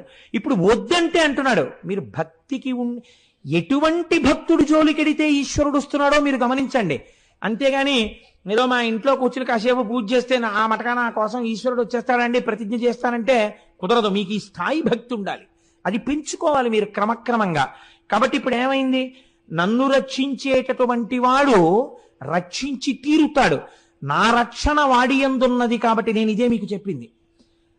పెద్దల జోలికి వెడితే వాళ్ళు పూజా మందిరంలో చెప్తారు, అక్కడ ఇక్కడ చెప్పరు. ఇప్పుడు ఆయన బయలుదేరతాడు, అప్పుడు నీకు ఇంకో చోటు చెప్పుకోవడానికి నీకు ఉండదు. కాబట్టి నా రక్షణ వాడి యందున్నది కాబట్టి నువ్వు త్రుంచలేవు అన్నాడు. ఇప్పుడు వాడు త్రుంచే ప్రయత్నం చేస్తే రక్షించేవాడు వచ్చి తీరుతాడు కదండి. ఇది ఈశ్వరావిర్భావం అంటే. కాబట్టి పెద్దల జోలికి వెళ్ళరాదు. ఇప్పుడు ఏమైంది, వాడు వెంటనే ఓ కత్తోటి తీసుకుని ఆ కంఠం మీద నరికేయడం కోసమని అపారమైన ఉగ్రరూపంతో, అసలే రాక్షసుడు, ఆ కత్తి తీసి ఆయన కంఠాన్ని నరికేయబోతున్నాడు. సాధారణంగా మీరు ఒకటి గమనించండి, దీన్ని పరమభక్తితో కూడిన శరణాగతి అంటారు. దీనికి విశ్వాసం ఉండాలి. మామూలుగా మనమైతే ఏం చేస్తాం, ఓ కత్తో ఓ కర్రో పెట్టి కొడుతున్నారు అనుకోండి, ఇలా చెయ్యో ఏదో అడ్డం పెడతాం. వాళ్ళు అది కూడా పెట్టరు. వాళ్ళు ఏం చేస్తారంటే నేను అడ్డు పెట్టుకుంటే నన్ను నేను రక్షించుకున్నట్టు, నేను పెట్టుకోవడం ఎందుకు, అది ఈశ్వరుడు చూసుకుంటాడంటారు. ఇలాంటి వాళ్ళకి తగిలిన దెబ్బలు ఈశ్వరుడి వీపు మీద పడ్డాయి తెలుసా అండి. కొన్ని సమయాల్లో తెలియక భక్తులు కొట్టారు, ఒక్కొక్కసారి కొడితే దెబ్బలు ఈశ్వరుడి పేరు వీపు మీద పడ్డాయి. పురంధరదాస్ గారు శిష్యుడిని పిలిచి కొడితే ఇంకా పెట్టవేరా వేడి నీళ్లు స్నానానికని కొడితే ఆ ఏడుస్తున్నాడు, పాపం వేడి నీళ్లు పెట్టట్లేదని బెంగ పెట్టుకుంటున్నాడని సాక్షాత్ పాండురంగడు వేడి నీళ్లు పట్టుకుని వచ్చాడు. వేడి నీళ్లు పట్టుకొస్తే ఇంత ఆలస్యమా, సుప్రభాతం అయిపోతుంది, ఎక్కడ తిరుగుతున్నారు అప్పన్న అని చెప్పి జుత్తు పట్టుకుని వంచి వీపు మీద కొట్టాడు. ఆయన కొట్టేసి వేడి నీళ్లు స్నానం చేసి పాండురంగడి గుళ్ళోకి వెళ్ళారు. వెళ్ళేటప్పటికి పాండురంగడి వీపు వాచిపోయి ఉంది. అభిషేకానికి బట్టలు తీస్తే వీపు వాచిపోయి ఉంటే, అయ్యయ్యో ఇదేమిటి స్వామి, ఈ చేతి తట్టి ఏమిటి, ఈ వాపి ఏమిటి, ఎవరు కొట్టారు నిన్నని అడిగారు. ఇవి యథార్థములండి. ఎలా కొట్టారని అడిగితే పాండురంగడు మాట్లాడాడు, పురంధరదాస్ కొట్టేశాడన్నారు. అన్నన్నా నేనెప్పుడు కొట్టానని అడిగిన. కొట్టకపోవడం ఏమిటి, సుప్రభాతానికి వేళ అయిపోతుందని నువ్వు బెంగెట్టుకుంటుంటే వేడి నీళ్ళు ఎట్టుకొచ్చాను మీ సేవకుడు ఎక్కడికో పెడితే, ఇంత ఆలస్యమా అని కొట్టే వీపు మీద, వీపు వాచిపోయిందన్నాడు. అయ్యయ్యో అని అప్పుడు ఏడిచాడు ఆయన పురంధరదాస్ గారు. కాబట్టి భక్తులకి అంత లొంగుతాడు, భక్తుల జోలికి వెళ్ళిన వాళ్ళకి అంత రుద్ర రూపం అవుతాడు. ఇదే మహిమ్నా స్తోత్రంలో పుష్పదంతుడు అంటాడు, నమో నిధిష్టాయ ప్రియదవదవిష్టాయ చ నమో, నమ క్షోధిష్టాయ స్మరహర మహిష్టాయ చ నమో, నమో వర్షిష్టాయత్ర నయన అవిష్టాయ చ నమో, నమ సర్వస్మైతే తదిగమితి శర్వాయ నమః. బాగా దూరంగా ఉండేవాడు ఆయనే, బాగా దగ్గరగా ఉండేవాడు ఆయనే, కాలంలో ముందు పుట్టిన వృద్ధుడు ఆయనే, అందరికన్నా యవ్వనంలో ఉండేవాడు ఆయనే. కాబట్టి ఆయన యందు నువ్వు ఈ ఒక గుణమును ఆరోపించి చెప్పడం కుదరదు. కాబట్టి ఇప్పుడు ఆ సుప్రియుడి మీదకి కత్తెత్తితే ఆయన తనని తాను రక్షించుకునే ప్రయత్నం చేయడు. మీకు ఇలాంటి భక్తులు కనపడతారు. ప్రహ్లాదుడు తన్ను నిశాచరుల్ పొడవ దైత్య కుమారుడు మాటి మాటి కోపన్నగశాయి, ఓ ధనుజభంజన, ఓ సర్వాపన్న శరణ్య, ఓ అఖిల పావనయంచు నుతించు కానితా కన్నుల నీరుతాడు, భయకంప సమేతుడు కాడు భూవర. శూలం పెట్టి పొడుస్తుంటే చెయ్యి కూడా అడ్డం పెట్ల. అయినా సరే వీడు ఎలా చచ్చిపోతాడు రా అని బెంగెట్టుకున్నాడు హిరణ్యకశిపుడు చావలా పొడిస్తే. ఇది ఈశ్వరుణ్ణి కదిపేస్తుంది అటువంటి భక్తితో కూడిన శరణాగతి. కాబట్టి ఇప్పుడు ఆ సుప్రియుడు ఏం చేశాడు, ఆయన కత్తి తీసి నరకబోతుంటే, రక్షింపుము శంకరనను రక్షింపుము సకలలోక రక్షాదక్ష, రక్షింపుము శివ దుష్టులచే క్షయమునంద నీక సేవకుని కృపన్. ఈశ్వర నేను నీ సేవకుడను, రక్షింపుము శంకర, రక్షింపుము సకలలోక రక్షాదక్ష. నన్ను రక్షించడం నీకు పెద్ద లెక్క, సకల లోకములను రక్షింపగలిగినటువంటి సమర్థుడవైన ఓ శంకర, రక్షింపుము శివ నన్ను రక్షించు, దుష్టులచే క్షయమునందనీక, నీకు విరోధభావము కలిగి నీ యందు విరోధభావము కలిగినటువంటి ఈ రాక్షసుడి చేత నేను నిహతుడను కాకుండా నన్ను కాపాడు అని శరణాగతి చేసి 2 చేతులతో ఆయనకి నమస్కారం చేశాడు. చేసేసరికి ఈయన ఆరాధన చేస్తున్నటువంటి ఆ పార్థివలింగంలోంచి ఒక్కసారి పరమశివుడు ఆవిర్భవించాడు. రుద్రరూపంతో ఆవిర్భవించడం, త్రిశూలం పెట్టి దారుకుణ్ణి ఒక్క దెబ్బ కొట్టడం, వాడు పారిపోవడం, ఆయన యొక్క ఉగ్రమైన దృష్టికి కొన్ని వందల మంది చుట్టుపక్కల రాక్షసులు బూది కుప్పలై పడిపోవడం ఏకకాలమనందు జరిగిపోయి. చిత్రం ఏమిటంటే ఆ వచ్చినటువంటి పరమశివుని యొక్క అర్ధభాగమునందు పార్వతీదేవి ఉంది. ఆవిడంది టక్కని చేయి పట్టుకుని ఆగండి ఆగండి ఆగండి ఆగండి, ఏమిటా ఉద్ధతి, ఏమిటి అలా కాల్చేస్తున్నారు, నా వారిని రక్షించుకునే శక్తి నాకిమ్మని ఆ దారుకి అడిగింది. నేను వరం ఇచ్చాను. ఇప్పుడు మీరు ఇలా కాల్చేస్తే నా వరం ఏమవ్వాలి? ఎంత చిత్రంగా ఉంటుందో చూడండి.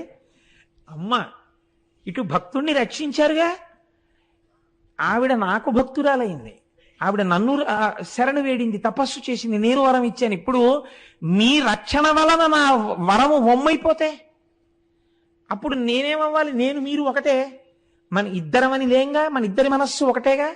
అయినప్పుడు మీరు అలా ఎలా సంహరిస్తారు? కాబట్టి సంహరించడానికి వీల్లేదు, ఇంకిక్కడతో ఆపేయండి రాక్షస సంహారం, ఇంకా చెయ్యొద్దండి అంటే వేకటి నుండి ఉన్నది వివేక నిధాన. చూసారా దారుకి ఎలా ఏడుస్తోందో? నేను ఇక్కడ ఉండగా అలా చంపేస్తారా మీరు? నిషాటి దీనిపై బోడకసేయుజగ్రహము పూనుమనుగ్రహ భావమున్ చిరంబీక శిశుత్వమందునను హెచ్చుక కొల్చి వరంబులుందే నా శ్రీకలనం తదాత్మజులు సింధుతటిన్ వసీంత్రుగవుతన్. అది చాలా చిన్నపిల్లగా ఉన్నప్పుడు నా గురించి తపస్సు చేసి నన్ను అడిగింది, నేను వరం ఇచ్చాను. ఆ కారణం చేత అది దాని బిడ్డలు మరణించడం నేను అంగీకరించను. మీరు నా మీద ప్రేమతో ఆమె యందు అనుగ్రహ భావాన్ని ప్రదర్శించండి. మీరు ఉత్తర క్షణం మీ కోపాన్ని తగ్గించేసేయండి. శివా రుద్రస్య భేషజీ. శివుడు వెంటనే శంకరుడైపోయి ఒక నవ్వు నవ్వి అన్నాడు, చాలా బాగుంది పార్వతి, నువ్వు చెప్పింది నిజమే, ఆవిడికి నువ్వు వరం ఇచ్చావు, ఆ వరం నిలబెట్టవలసిందే. కానీ వాళ్ళు రాక్షసులు. నేను ఇప్పుడు వీళ్ళని ఇలా విడిచిపెట్టి వెళ్ళిపోతే నువ్వు నేను ఏమవుతుందో తెలుసా? వీళ్ళు మళ్ళీ మొదలు పెడతారు వ్యవహారం. ఈ సింధు తటిన్ వసింపుమని నువ్వు అన్నావు కదా, ఔరుడి మాట కాదనలేక భూమి మీదకి రమ్మని చెప్పలేకపోయావు. కాబట్టి ఇప్పుడు వీళ్ళు మళ్ళీ లోకాన్ని ఇబ్బంది పెట్టడం మొదలు పెడతారు. కాబట్టి మనం ఏం చేద్దాం? తల్లి తండ్రి అక్కడే కూర్చున్నట్టు ఎదురుగుండా మొహం బాగా పరిచయమై పాత నేరస్తుణ్ణి చూడగానే పసిగట్టగలిగినటువంటి పోలీసు ఉన్న చోటికి వెళ్లి జేబు దొంగతనం చెయ్యలేనట్టు వీళ్ళు మళ్లీ ప్రజల్ని ఇబ్బంది పెట్టకుండా ఉండడం కోసం నేను ఇక్కడే కూర్చుంటాను జ్యోతిర్లింగ రూపంలో. నువ్వు రక్షిస్తానన్నావు కదా, నిన్ను చూడగానే దానికి గుర్తొస్తూ ఉండాలి, మనం ఎవరి జోలికి వెళ్ళకూడదు, మనం ఇలా బతికుండాలి, అమ్మవారి దయతో బతికున్నాం, నువ్వు కూర్చో ఇక్కడే అన్నాడు. ఇది వాళ్ళ దయ. నేను మీకు ఇదే నేపథ్యం చెప్పాను. అందుకే ఇలా మరి ఉంటుందా అండి అంటే, ఏం తల్లిదండ్రులకి లేదా 10 మంది పిల్లల్లో పాడైపోయిన ఓ పిల్లాడి మీద ప్రేమ లేదా? అలా జగత పితరవు వందే పార్వతీ పరమేశ్వరం వాళ్ళకుంటే వాళ్ళ విశాల హృదయాన్ని మీరు ఎందుకు తక్కువ చేసి అర్థం చేసుకుంటున్నారు? ఏమి విశాల హృదయం అని మీరు ముచ్చట పడిపోవద్దు. కాబట్టి ఇప్పుడు శంకరుడు అన్నాడు, రాణిలో నీ మనంబరసి రక్కసె నొక్కతే గాటు నిపుడు పుబోని తదీయ నందనులు పొల్పుగ నిందు వసింత్రు నేన నిద్రానతలింగ రూపమున తప్పక ఇందునయందు మానవత్రాణము కోరి నీవటులే రానదరలివ్వగా ఉండుమిచ్చట. ఈవిడ పిల్లల్ని నేను ఏ బాధ పెట్టకుండా వాళ్ళు పెరిగేటట్టు సంతోషంగా ఉండేటట్టు ఈ సింధు తటిన్ వారు ఉండేటట్టు నేను అనుగ్రహిస్తాను. వీళ్ళు ఎవరి జోలికి వెళ్లకుండా నేను జ్యోతిర్లింగమై ఇక్కడే ఉంటాను. నా భక్తులైన వాళ్ళు వచ్చి ఇక్కడ నమస్కరిస్తుంటే వాళ్ళు చేష్టలుడికి ఏమీ చేయలేక వాళ్ళు అలా చూసి వెళ్ళిపోవాలంతే. జోలికి రావడానికి వీల్లేదు. నేను ఇక్కడ కాపలా కూర్చుంటా జ్యోతిర్లింగంగా. వాళ్ళకి గుర్తుండడానికి, నీ వలన బతుకుతున్నామని గుర్తుండడానికి నువ్వు కూడా కూర్చో అన్నాడు. అంటే అమ్మవారంది, మీరు ఇంత గొప్ప పూజలు అందుకున్నారు కనుక, అంటే నా మాట పాటించి చంపకుండా పిల్లలనక పెద్దలనక, తప్పు మార్గంలో ఉన్న పిల్లలనక మంచి మార్గంలో ఉన్న పిల్లలనక అందరినీ పిల్లలుగా ఏకకాలమునందు, తప్పు మార్గంలో ఉన్న పిల్లలు అలా చూస్తూ అమ్మో స్వామి మనం నమస్కరించకపోతే మళ్ళీ లేచాడంటే ఇబ్బంది అని చెప్పి నమస్కరించేటట్టుగా పూజలు అందుకుంటున్నారు. సరే, మీ భక్తులైన వాళ్ళు ఎలాగో వచ్చి నమస్కారం చేస్తున్నారు. ఈశ్వర, ఇంత విచిత్రమైన రూపం కాబట్టి మీరు ఏ పేరుతో పిలుస్తున్నారు? అది నాగనాథుడన్న పేరుతో పిలుస్తున్నానన్నాడు. నువ్వే పేరుతో పిలుస్తావో తెలుసా? ఈశ్వరి నాగేశ్వరి అని పేరుతో విలువు అన్నాడు. కాబట్టి ఇప్పుడు ఈశ్వరుడు నాగనాథుడయ్యాడు, ఈశ్వరి నాగేశ్వరయింది. అయి ఇద్దరూ ఆ తటమునందు జ్యోతిర్లింగమునందు వెలిశారు. ఎవరైనా వచ్చి దర్శనం చేస్తే దర్శనం చేసినటువంటి వాళ్ళకి మళ్ళీ అదిగో అలా తప్పు మార్గంలో వెళ్లకుండా జన్మ జన్మాంతరముల యందు కూడా మన ఇద్దరి పాదపద్మముల యందు చెక్కు చెదరని భక్తి ప్రపత్తులు వాళ్ళు కలిగి ఉండేటట్టుగా అనుగ్రహిస్తారు. అది లేకేగా వాళ్ళు అలా పాడయ్యారు. అలా పాడవకుండా అనుగ్రహిస్తాను, ఇది నా శపథమని స్వామి నాగనాథుడిగా ఆ తీరమునందు వెలిసి ఉన్నాడు. కాబట్టి మనం నాగనాథ క్షేత్రాన్ని తప్పకుండా వెళ్ళాలి. వెళ్ళి మనుష్య జన్మ ఎత్తినవాడు దర్శనం చెయ్యాలి. చెయ్యడం వల్ల ఏమవుతుంది మీరు చూడండి. ఈ శరీరము దేని వలన వస్తుంది అంటే, ఈ శరీరమును ఇచ్చేటప్పుడు ఈశ్వరుడికి ఏం ప్రమేయం ఉండదు. ఆయన తన యొక్క వివేచనని ప్రయోగించి మీకు శరీరమును ఇవ్వరు. దేన్ని బట్టిస్తారో తెలుసా అండి? మీరు చేసేటటువంటి పాపపుణ్యాల్ని గుప్తంగా కూర్చుని లోపల రాస్తూనే ఉంటాడు. ఆయనే చిత్రగుప్తుడు. కంచిలో ఆయనకు ఒక గొప్ప గుడి ఉంది, బస్ స్టాండ్ పక్కనే. కాబట్టి మమ్మల్ని ఎందుకు తీసుకెళ్ళలేదని అడగండి. మనకున్న టైం మీకు తెలుసు కదా మొన్న, అందుకని. కాబట్టి ఆ చిత్రగుప్త దేవాలయం అందుకే వచ్చింది. ఆయన అన్నీ రాస్తూ ఉంటాడు. అన్నీ రాస్తున్నప్పుడు చిత్రం ఏమిటో తెలుసా అండి? ఇందుకే మనుష్య జన్మ యందు ఉపాసన యొక్క బలము వచ్చినది. మీరు ప్రయత్నపూర్వకంగా ఒంట్లో ఓపికున్నప్పటి నుంచి భగవంతుని యొక్క పాదముల వేపుకి మనస్సు తిప్పటాన్ని అలవాటు చెయ్యలేదనుకోండి, ఒక కష్టం వచ్చింది, ఈశ్వర నువ్వున్నావు, నువ్వు రక్షిస్తావు అని ఈశ్వరుడికి చెప్పుకోవడం అలవాటు అవ్వలేదు. ఒక సుఖం వచ్చింది, ఈశ్వర ఇది నీ అనుగ్రహము, ఈ సుఖం వచ్చింది అని చెప్పడం మీకు అలవాటు కాలేదు. మీకు ఎప్పుడూ భగవంతుడితోటి నిరంతర సంబంధం ఏర్పడలేదు. ఇలా ఏర్పడకపోతే ఏమవుతుందో తెలుసా అండి? మనస్సు మీరు చెప్పిన మాట వింటుంది. అది మీరు ప్రయత్నపూర్వకంగా ఆ భగవంతుని యొక్క స్వరూపాన్ని చూడు, చక్కగా అది చూడు, ఆ భాగవతం చూడు, ఆ రామాయణం చూడు, మీరు ఇది అలవాటు చేసేస్తూ వచ్చేస్తున్నారు అనుకోండి, కాలగతిలో శరీరం ఏమైపోతుందంటే జర్జరీభూతం అయిపోతుంది, ఇది ముడతలు పడిపోతుంది. ఒకనాడు ఇన్నాళ్ళు జీతం ఇచ్చి ఉద్యోగం చేయించుకున్న వాళ్ళు అంటారు, ఇంకా మీరు మాకు అవసరం లేదండి మేస్టారు, ఏదో నెలకింత భత్యం పంపిస్తుంటాం, మీరు ఇంటికి వెళ్ళిపోవచ్చు అని చెప్తారు. ఇంటికి వెళ్ళిపోయినప్పుడు ఏమవుతుందంటే వీడికి ఆలంబనం లేదు మనస్సులో. వీడు ఓపిక ఉన్నన్నాళ్ళు ఏం చేశాడంటే పనికి మాలిన వస్తువులన్నీ పట్టుకున్నాడు. పట్టుకోవడం వల్ల ఏమైపోతుంది, మీరు ఇంటికి వెళ్ళిపోయినా ఇప్పుడు ఇంట్లో వాళ్ళు అంటారు రిటైర్ అయిపోయారు కృష్ణారామ అనకూడదు అంటాడు. ఎలా అంటాడు పాపం వాడు? వాడికి ఏది ఆలంబనం? వాడికి రాదు ఆ మాట. వాడికి అంతసేపు ఏమొస్తుందంటే, నేను కొంతమందిని చూసి తెల్లపోయానండి.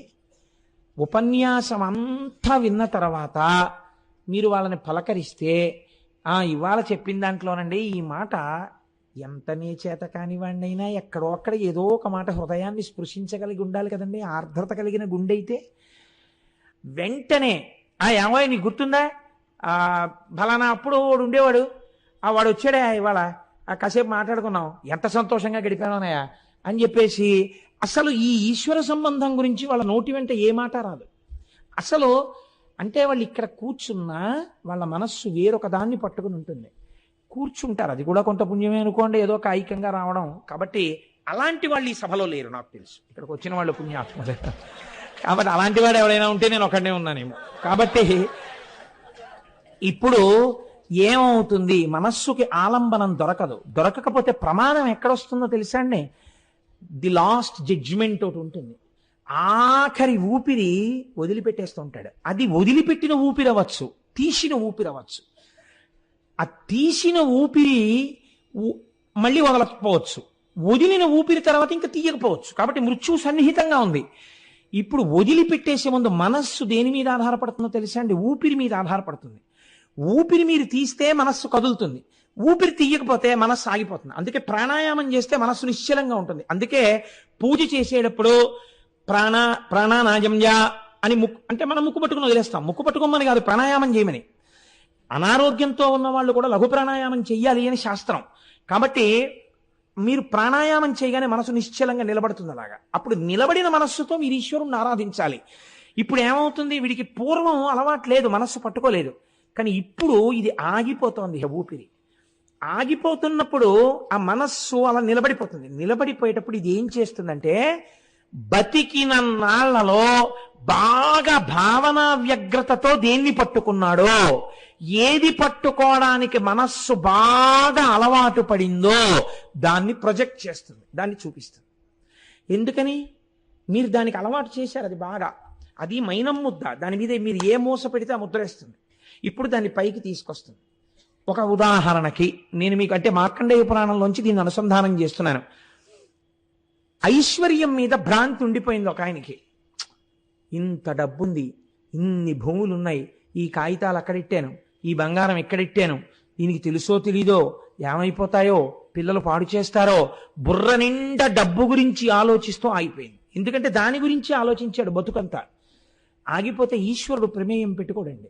వెంటనే ఏం చేస్తాడంటే, తలలో డబ్బు గురించి కదా పెట్టుకున్నావు, ఈశ్వరుడు ఉద్ధరించడానికి ప్రయత్నిస్తాడు. ఆయన ఏం చేస్తాడంటే, బాగా చీకటిగా ఉన్న చోట భోషాణం కింద చేరి పడుకునే జన్మనిస్తాడు. ఒక కట్లపామో, ఒక తేలో, ఒక జిర్రో కింద వెళ్ళి అక్కడ పడుకుంటాడు. భోషాణం కదపరగా అక్కడ ఉంటాడు. ఎప్పుడో సంక్రాంతి వస్తోందని సున్నాలు వేయడానికో, ఇప్పుడు అది కూడా చిత్రం ఏమిటో తెలుసా అండి, అది కదుపుతారు. కదిపితే ఈ తేలో ఏదో భోషాణం కదుపుతున్నప్పుడు ఎవడుంటాడండి, సేవకులకు అర్థం చెప్తారంటే కొడుకు నించుంటాడు అక్కడ. కదుపుతున్నప్పుడు కొడుకు అక్కడి నుంచి జాగ్రత్తగా తోయిండంటాడు, లోపల వాటి చప్పుడు అందరి చెవులో పడకుండా. కదుపుతుంటే ఈ తేలో ఏదో బయటకు వస్తుంది. కొడుకు ఏం చేస్తాడో తెలుసా అండి, గబగబా కర్ర తీసి ఆ తల మీద కొట్టి చంపుతాడు. తల ప్రాణం తోకకెళ్ళి చస్తుంది. అది చచ్చే ముందు ఏడుస్తుంది. దీని మీద భ్రాంతితో ఇక్కడ కూర్చున్న ఒంటి నిండా విషంగా మారింది ఈ ఆలోచన. వాడే కొట్టాడు నెత్తి మీద, చచ్చా. ఇప్పుడు మళ్ళీ ఇంకో దాని గురించి ఏడుస్తుంది, ఇంకో దాంట్లో పోతుంది. మనుష్య జన్మ తర్వాత మనుష్య జన్మ రావడం శాస్త్రమునందు నిర్దేశింపబడలేదు, బాగా గుర్తుపెట్టుకోండి. మనుష్య జన్మ తర్వాత మీ ఉపాసనని బట్టి హీనోపాధులలోకి వెళ్ళిపోతారు, లేకపోతే పైకెడతారు. అందుకని మనస్సుకి ట్రైనింగ్ ఇవ్వడం అన్నది చాలా ఇంపార్టెంట్ శాస్త్రంలో. అది జ్యోతిర్లింగం మనకు వెనకనున్నటువంటి ప్రధానమైన ఉద్దేశ్యం. అవగుణములను పక్కకి తీసేస్తుంటే భగవద్భక్తుల్ని, భగవంతుణ్ణి పట్టుకోవడానికి అలవాటు పడిపోయింది అనుకోండి. అలవాటు పడిపోతే అవే వినడాన్ని ఇష్టపడితే ప్రాణోత్క్రమణ సమయమునందు కూడా ఒక భగవద్భక్తుణ్ణో భగవంతుణ్ణో అది ప్రొజెక్ట్ చేస్తుంది. ఎందుకంటే అది పట్టుకునుంది, బాగా అది పట్టుకునుంది కాబట్టి దాన్ని చూపిస్తుంది. దీన్ని ధన్య అన్న నామంలో లలితా శాస్త్రంలో వ్యాఖ్యానం చేశారు భాస్కర్ రాయల వారు. ఇప్పుడు ఏ మంచిని పట్టుకుందో దాన్ని బట్టి ఉపాధిని మారుస్తారు. ఈశ్వరుణ్ణి నేను ఈ జన్మలో బాగా తెలుసుకోలేకపోయాను, ఒక్క భగవద్గీతకి ఉన్న వ్యాఖ్యానాలన్నీ చదువుకోలేకపోయాను, నాకు సంస్కృతం రాలేకపోయింది, మంచి గురువు దగ్గర కూర్చుని నేర్చుకుని ఉంటే అనుకుంటూ ఉండగా ఊపిరి ఆగిపోయింది అనుకోండి, సమస్త శాస్త్రపారంగతుడైన ఒక బ్రాహ్మణుడి కడుపున జన్మించి గొప్ప ఉపాసనతో మోక్షం వైపు అడుగులేస్తాడు అని తీర్మానం చేసే శాస్త్రాలు. ప్రస్థానత్రయమైన భగవద్గీత కూడా అదే తీర్పు. కాబట్టి ఇప్పుడు ఏమైంది, నీ మనస్సుకి ఆలంబనము చాలా ప్రధానము, అది మీకు అందించడం. జ్యోతిర్లింగముల ఆవిర్భావము వెనక ఇవి ఉండడానికి కారణము అదే. మీరు ఇలా పట్టుకోవడానికి ఇది తప్ప వేరొక ఆధారము లేదు. ఇప్పుడు జ్యోతిర్లింగం అంటే విని వెళ్ళేది కాదు. 12 జ్యోతిర్లింగములలో ఏ 12 కారణములు ఉన్నాయి. నేను మొన్నటి రోజున ఒక చోట చెప్పింది ఇదే. మీరు ఒక నోట్స్ ప్రిపేర్ చేసుకోగలగాలి, తరచు దాన్ని రిఫర్ చేసుకుంటూ ఉండాలి, మనస్సుకు ఆలంబనం ఇస్తూ ఉండాలి, మనస్సు నటి వైపుకి తిప్పుకుంటూ ఉండాలి. దాని వలన ఉద్ధరణ జరుగుతుంది. ఇందుకే శంకరాచార్యుల వారు శివానంద లహరిలో మాట చెప్పారు, శరీరము రావడం నా చేతిలో లేదు, నీ చేతిలో కూడా లేదు ఈశ్వర, నువ్వు ఇవ్వలేవు మనుష్య జన్మ. ఎందుకు ఇవ్వలేవు? నా పాపపుణ్యాల్ని బట్టి నువ్వు ఇవ్వాలి తప్ప వీడికి మళ్ళీ మనుష్య జన్మనిచ్చే అధికారం నీకు లేదు, ఈశ్వరుడికి లేదు అధికారం. కాబట్టి నువ్వేం చెయ్యగలవు? నా పాపపుణ్యాల్ని బట్టి శరీరం ఇస్తావు. శంకరులు దయామయుడు కాబట్టి, జగద్గురువు కాబట్టి మనందరం చెప్పుకోగలిగినటువంటి ఒక గొప్ప శ్లోకాన్ని ఇచ్చేశారు. ఇప్పుడు ఆయన అన్నారు, పాపపుణ్యాలు ఇప్పటికే అలవాటైపోయి మనసుని నియంత్రించడం చేత కాని స్థితికి వెళ్ళిపోయి ఉంటే ఎలా ఇప్పుడు నా బ్రతుకు? అస్తమానం ఓ శ్లోకం చెప్పు భగవంతుడి దగ్గర అన్నారు. ఏమిటో తెలుసా అండి, అది శంకరాచార్యులు వారా చెప్పవలసింది. మన కోసం శంకరాచార్యులు వారు చెప్పారు శివానంద లహరిలో. నరత్వం దేవత్వం నగమన మృగత్వం మశకత పశుత్వం కీటత్వం భవతు విహగత్వాది జననం సదా త్వత్పాదాబ్జ స్మరణ పరమానందలహరీ విహారాసక్తం చేద్రు దయమిహ కింతేన వపుషా అన్నారు. పూజలో ఈ శ్లోకం చెప్పుకోవాలి. ఏదైనా దేవాలయానికి వెడితే ఈ శ్లోకం చదవాలి. ఇది నోటికి రావాలి ఈ శ్లోకం. మీరు ఏ గుడికి వెళ్ళండి, ఇంట్లో పూజ చెయ్యండి, నిద్ర లేవండి, రాత్రి పడుకోండి, ఈ శ్లోకం చెప్తుండాలి అస్తమానం. నరత్వం దేవత్వం నగవన మృగత్వం మశకత. ఈశ్వర నన్ను ఒక ఈగని చెయ్యి, నాకేం బాధలేదు. I'm not worried about that. ఎందుకని? నా చేతిలో లేదు, నా మనస్సు లొంగట్లేదు, నీ చేతిలో లేదు, నువ్వు మనుష్య జన్మలు ఇవ్వలేవు. నరత్వం దేవత్వం, నన్ను ఒకవేళ ఒక దేవత అయిపోని, ఏదో పుణ్యం ఉండి, నాకు అక్కర్లేదు అది. ఒకవేళ దేవుడి అయిపోయినా నాకేం కావాలో తెలుసా? దేవుడి దేవత్వం పొందిన. నగవన మృగత్వం, నేను పర్వతం అయిపోయినా, తోట అయిపోయినా, నేను మృగాన్నైపోయినా, ఒక ఈగనైపోయినా, దోమనైపోయినా, ఉపాధి ఇది కావాలని నేను నిన్ను అడగను. మళ్ళీ మనుష్యుడిగా పుట్టాలన్న కోరిక నేను నిన్ను అడగను. ఎందుకని? అలా ఈశ్వరుడు ఈయడు కనుక. మీరు బాగా గుర్తుపెట్టుకోండి శాస్త్ర రహస్యాన్ని. అందుకిచ్చారు శంకరాచార్యులు వారి శ్లోకం.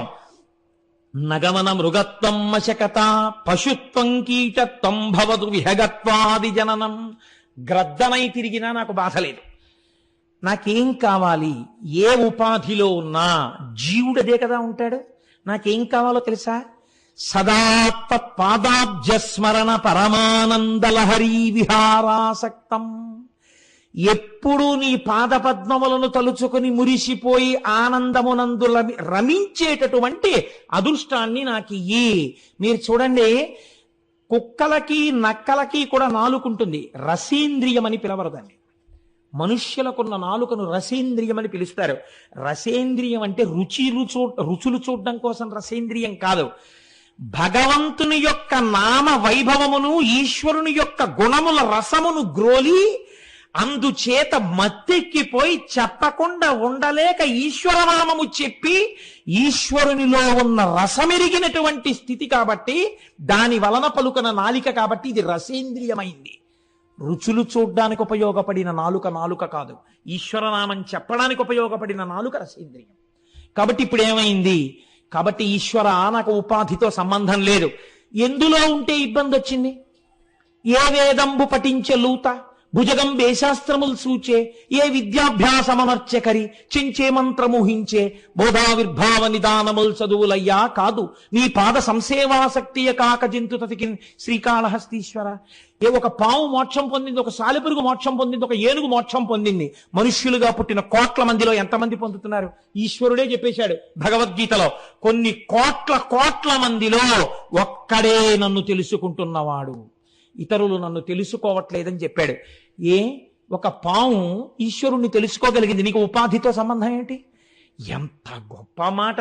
శాస్త్రములను పిండేశారు కాబట్టి జగద్గురువై శంకరులు చెప్పారు, ఉపాధి మనుష్యుడు దిమ్మని అడగల. ఏం కలిసి వస్తుంది నీకు ఉపాధితో? ఉపాధి కాదు, నీ పాదముల యందు రమించగలిగిన శక్తిని అడగాల. అందుకే ఈ శ్లోకం రాని వాళ్ళు ఉండకూడదు. మనుష్య జన్మ ఎత్తిన వాళ్ళు అమృత భాండాన్ని తెచ్చి చేతిలో పెడితే పెంట కుప్ప మీద పారేసి గంజి తాగుతానన్నవాడు ఎటువంటి వాడో, మనుష్య జన్మనెత్తి ఈ శ్లోకం నోటికి రాదు, నేను ఈశ్వరుడి దగ్గర చెప్పుకోవడానికి అనుకున్న వాడి జన్మ అటువంటిదే. నన్ను క్షమించండి. మనకి రాదని జగద్గురువులు మనకు అందించారు. నరత్వం దేవత్వం నగవన మృగత్వం మశకత పశుత్వం కీటత్వం భవతు విహగత్వాది జననం సదా తత్పాదాబ్జస్మరణ పరమానందలహరీ విహారాసక్తం చేద్రూతయమిహ కింతేన వపుషా. ఎక్కడికి వెళ్ళండి మీరు, ఏ గుళ్ళోకి వెళ్ళండి, ఇది చెప్పి బయటకు వస్తుండాలి.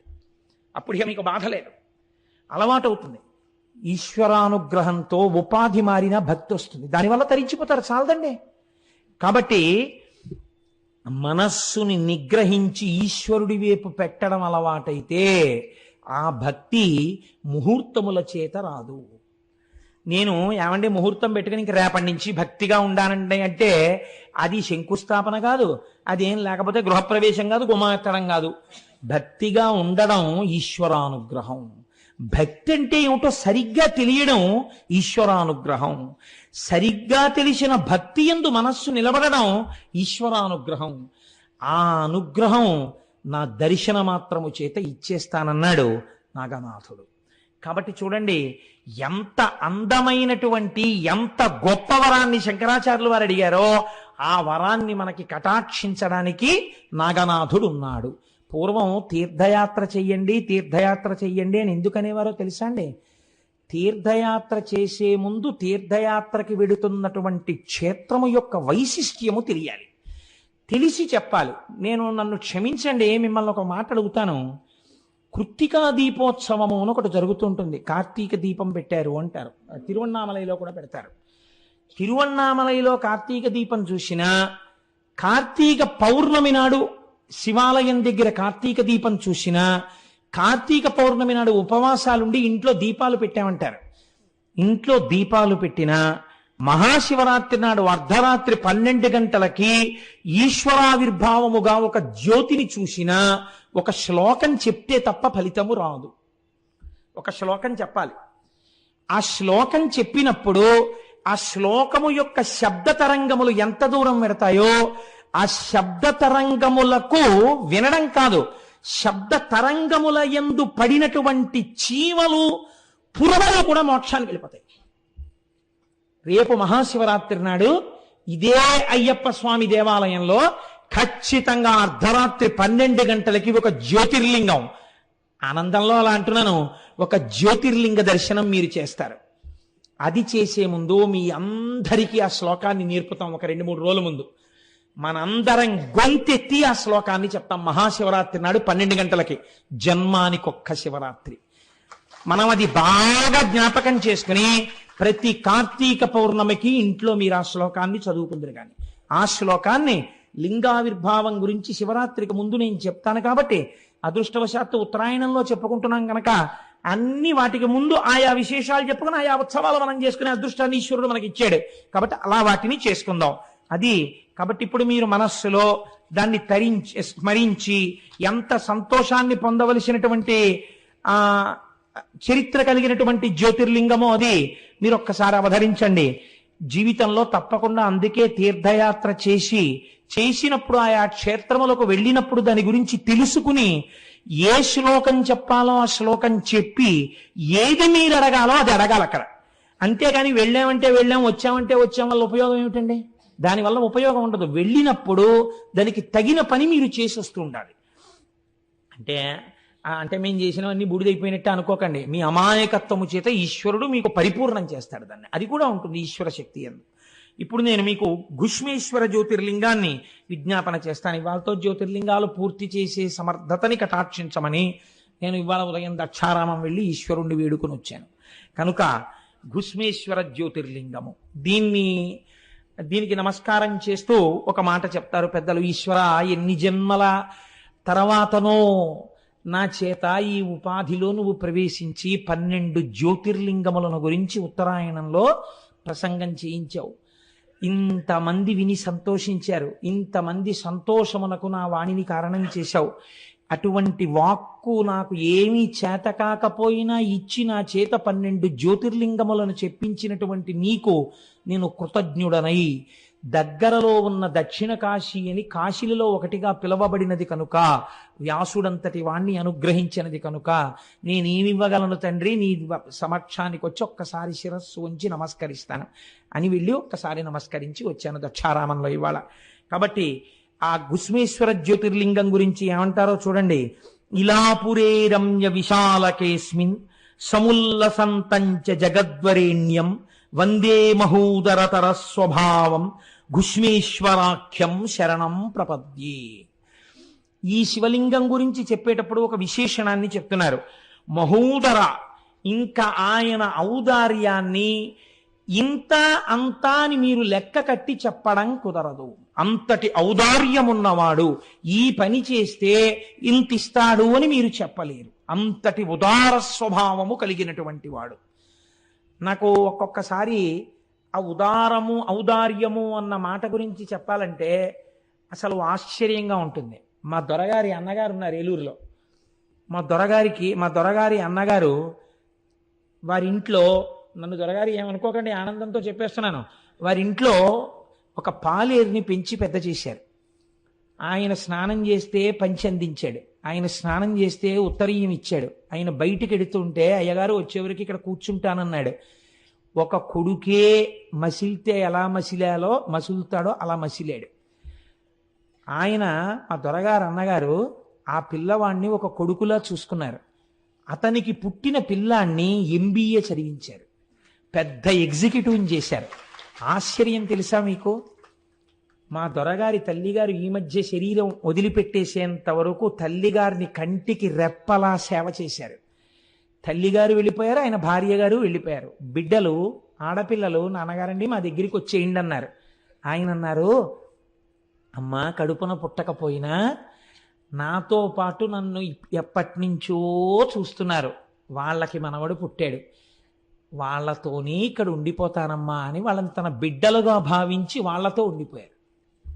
ఏమి ఔదార్యం! సేవకుడిగా భావించలేదు. అది నిజంగా అలాంటి వాళ్ళని చూసినప్పుడు, అలాంటి వాళ్ళ గురించి విన్నప్పుడు వాళ్ళు అంగీకరించనివి బాహ్యంలో నమస్కరించం, కానీ వాళ్ళు కనపడగానే నమస్కరించాలి అసలు. కాబట్టి చూడండి, ఇప్పుడు ఆయన ఏమనుకుంటాడు, ఏమి ఔదార్యం ఇది, ఎందుకు ఇచ్చేసినట్టు నాకింత, ఎందుకు మా మీద ఇంత ఔదార్యం? ఒక పాలేరు ఏం చేస్తాడో మేము అది చేశాం, కానీ ఎంత ఔదార్యం చూపించారు మహానుభావుడు. వాళ్ళ తరతరాలు చెప్పుకుని సంతోషిస్తాయి. ఆ సంతోషం చాలదా వాళ్ళ వంశాన్ని కాపాడడానికి? కాబట్టి ఒక మంచి పని చూడండి, ఈ ఔదార్యము అన్న మాటకి పరమశివుని వద్ద హద్దు లేదు. ఇది ఆవిష్కరించినటువంటి జ్యోతిర్లింగము ఘుష్మేశ్వర జ్యోతిర్లింగము. దేవగిరి కటమున భూదేవుడు బ్రహ్మవిదుడభవ దీక్షితుడవనిం పావనుడు భరద్వాజ కులావిర్భూతుడు సుధర్ముడనునొకడలరున్.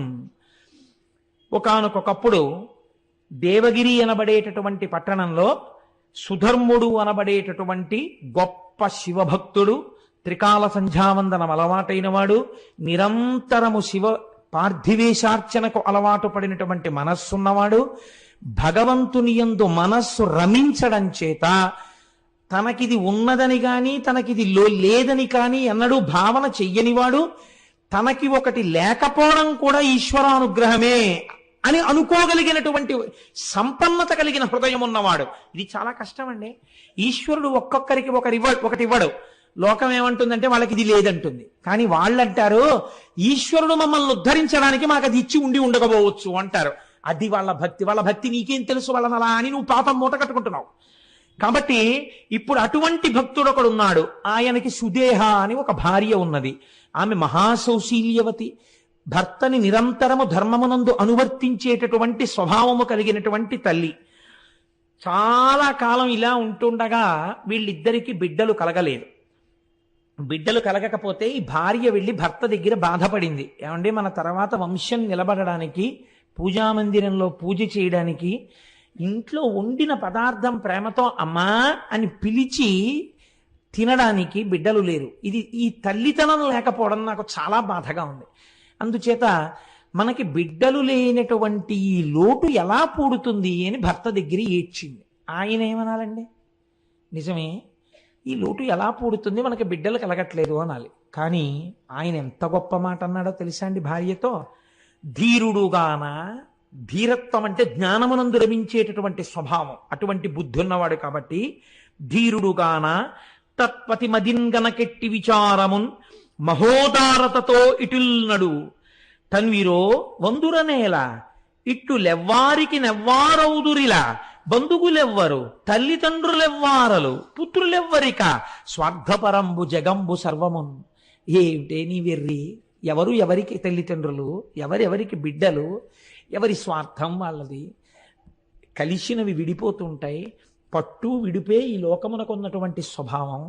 ఇలా పట్టుకుంటుంది, అలా విడిపోతుంది. విడిపోయిన వస్తువుని పట్టుకున్నాను నువ్వు లేకపోతే నేను ఉండలేనన్నవాడు 11 రోజుల్లో మరిచిపోతున్నాడు.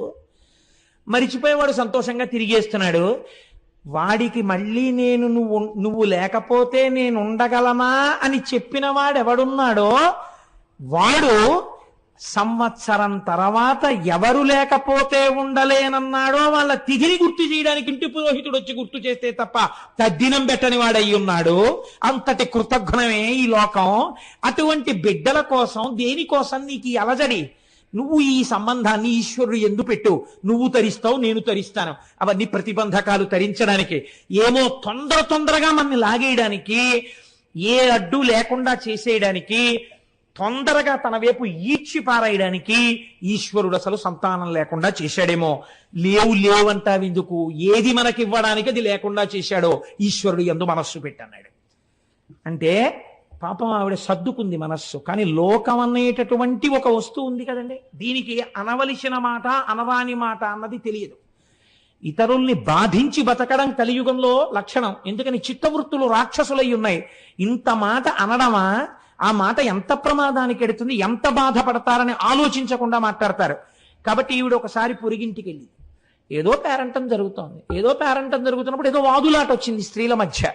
వాదులాట వస్తే ఈ సుధర్మ, ఈ సుదేహ తనకి తెలిసినటువంటి ఒక మంచి మాట చెప్పింది, ఇలా చేయకూడదు అనేదో అంది. అనేటప్పటికీ ఆవిడంది కోపంతో, చెప్పడానికి నీకున్న యోగ్యత ఏమిటి అని చెప్పడానికి ఆవిడ ఒక అనరాని మాట అనేసింది.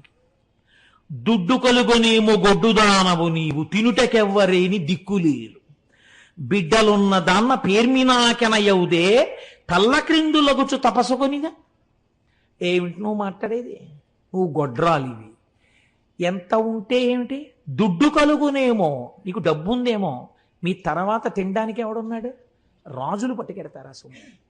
మాకు అలా కాదు, మా తర్వాత తినడానికి పిల్లలున్నారు, మేము వండితే అమ్మా అని తినడానికి పిల్లలున్నారు. మా ఐశ్వర్యం నీకెక్కడొస్తుంది, ఇక నీకు పిల్లలు పుట్టరు. నువ్వు తలకిందులుగా తపస్సు చేసినా ఇక నీకు అమ్మా అన్న మాట లేదండి. నిజంగా అది ఒకళ్ళు అనక్కర్లేదండి, అలా అనిపించుకోలేకపోయిన వాళ్ళు ఎంత బాధపడుతుంటారో.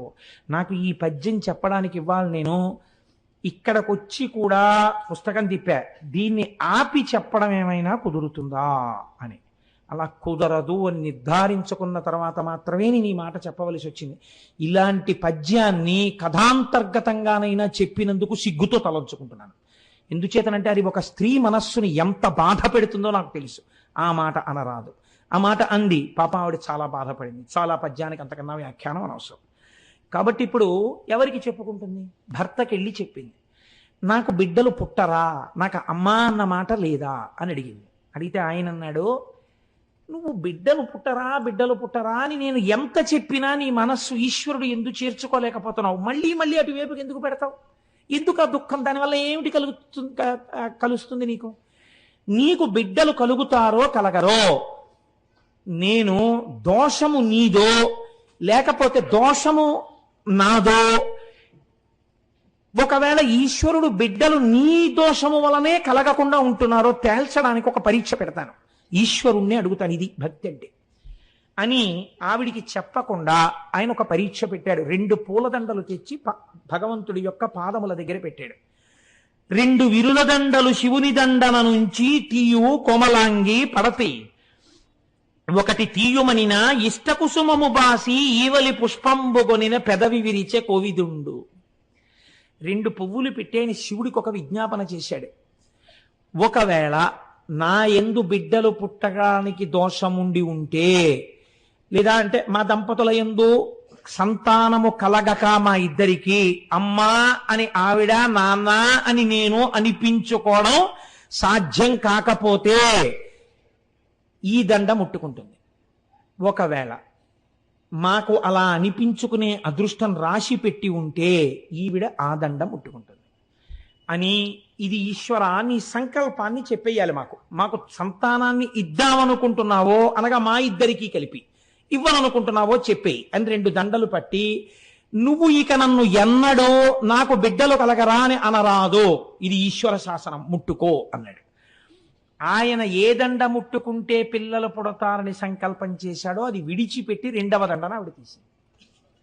ఆయన అన్నాడు, పెదవి విరిచే కోవిదుండు, కాబట్టి మన ఇద్దరికీ సంతానం కలగరు, ఇంకా నువ్వు ఈ ప్రశ్న నన్ను వెయ్యవద్దు, నువ్వు చక్కగా సంతోషంగా ఈశ్వరుడు యందు మనస్సు పెట్టుకో అంటే ఆవిడంది, అలా వీల్లేదు, నాకు కొడుకు పుట్టకపోయినా నాకు బాధ లేదు, నేను అమ్మా అని పిలిపించుకోవడానికి మీరు ఇంకో పెళ్లి చేసుకోండి, ఆమె వలన సంతానం కలుగుతారు కదా, కలిగినప్పుడు నన్ను అమ్మా అని పిలిస్తే నాకు చాలు, కాబట్టి మీరు పెళ్లి చేసుకోండి అంటే ఆయన అన్నాడు, ఇది చెప్పినంత తేలిక కాదు, ఇది ఒకనాడు నీ యందు పినుభూతమై కూర్చుంటుంది.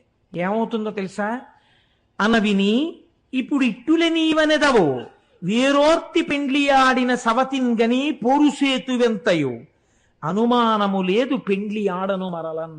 నాకు సంతానం అక్కర్లేదే, ఈశ్వరుడు ఉన్నాడు చాలు. ఇప్పుడు ఇలా అంటావు, నిజంగా రేపు నేను వేరొక స్త్రీని వివాహం చేసుకుని ఆమె వలన నాకు బిడ్డలు కలిగితే నీ యందు అసూయ ప్రబలుతుంది, పెద్ద గొడవలవుతాయి, మనశ్శాంతి పోతుంది, శాంతి లేని చోట ఈశ్వరోపాసన ఉండదు, కాబట్టి నేను పెళ్లి చేసుకోనన్నాడు. ఆవిడ చచ్చిపోతానన్నంత హఠం చేసేసి, నువ్వు చేసుకుని తీరవలసిందే. ఆవిడ మాట కాదనలేక ఆవిడ చెల్లెల్ని వివాహం చేసుకున్నాడు. ఆ చెల్లెల్ని వివాహం చేసుకున్నాడు, ఆమె పేరు గుష్మ. గుష్మ అనబడేటటువంటి స్త్రీని వివాహం చేసుకున్నాడు. సంతోషంగా కాలం గడుస్తోంది. ఆవిడకి ఒక లక్షణం ఉంది, ఏది ఇంట్లో జరిగినా ముందు అక్కగారికే చెప్పేది. భర్త కూడా పెద్ద భార్యని గౌరవించి మసలుతున్నాడు. ఆవిడ ప్రతిరోజు కూడా 101 పార్థివలింగములకు అర్చన చేసేది. అర్చన చేసి పూజ అయిపోయిన తర్వాత 101 శివలింగాల్ని తీసి ఒక సరోవరంలో కలుపుతూ ఉండేది ఆవిడ. అదొక నుయ్యని మీరు అనుకున్నా పెద్ద దోషం ఏం లేదు, ఒక విశాలమైన సరోవరం కలుపుతూ ఉండేది. ఇలా ఆవిడ 3 సంవత్సరములు 101 శివలింగాల్ని ఆరాధన చేసింది. ఇప్పుడు ఆవిడ చేసిన శివ పూజ వలన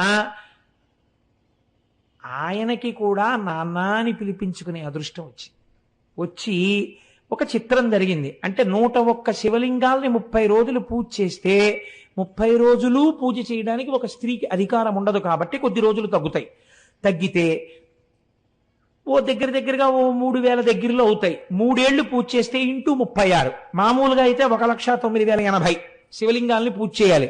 అంటే దగ్గరగా 1,00,000 పూర్తవగానే ఆవిడ గర్భాన్ని ధరించింది. అంటే అంత పాపం ఇంత అర్చనతో పూర్తయింది, విరిగిపోయింది. ఇప్పుడు ఆవిడ 3 సంవత్సరముల తర్వాత గర్భం ధరించి పండు లాంటి మగపిల్లాన్ని కంది. ఇంట్లో అందరూ సంతోషంగా ఉంటున్నారు. ఆ పిల్లవాడితో అమ్మ అని పిలిపించారు సుదేహని.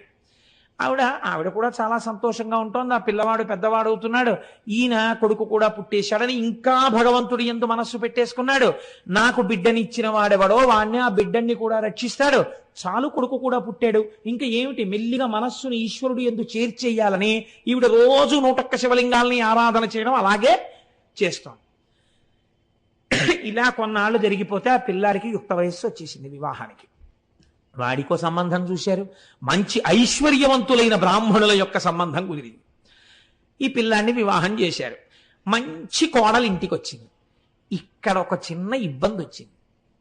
వీళ్ళైతే ఈవిడ్ని గౌరవంగా చూశారు, కానీ వియ్యాల వారని ఒకరు ఉన్నారు కదా, వారు సహజంగా ఎవరిని ఎక్కువ గౌరవిస్తారు?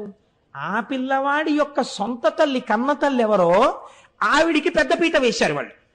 వియ్యపు వారలు వారల వియ్యంబులు గుష్మనెంత వేడుక చూడన్ కొయ్యతనంబున నొర్వక గయ్యాలు సుదేహం ఎండుగా తపించన్. మా వియ్యపురాలు అని గౌరవం ఇచ్చి ఎంతో ప్రేమగా చూసి అన్నింటికి మా వియ్యపురాలని ఈవిడ్ని పిలిచేవారు. ఆ వియ్యాల వారు కూడా ఈవిడ్ని పిలిచేవారు.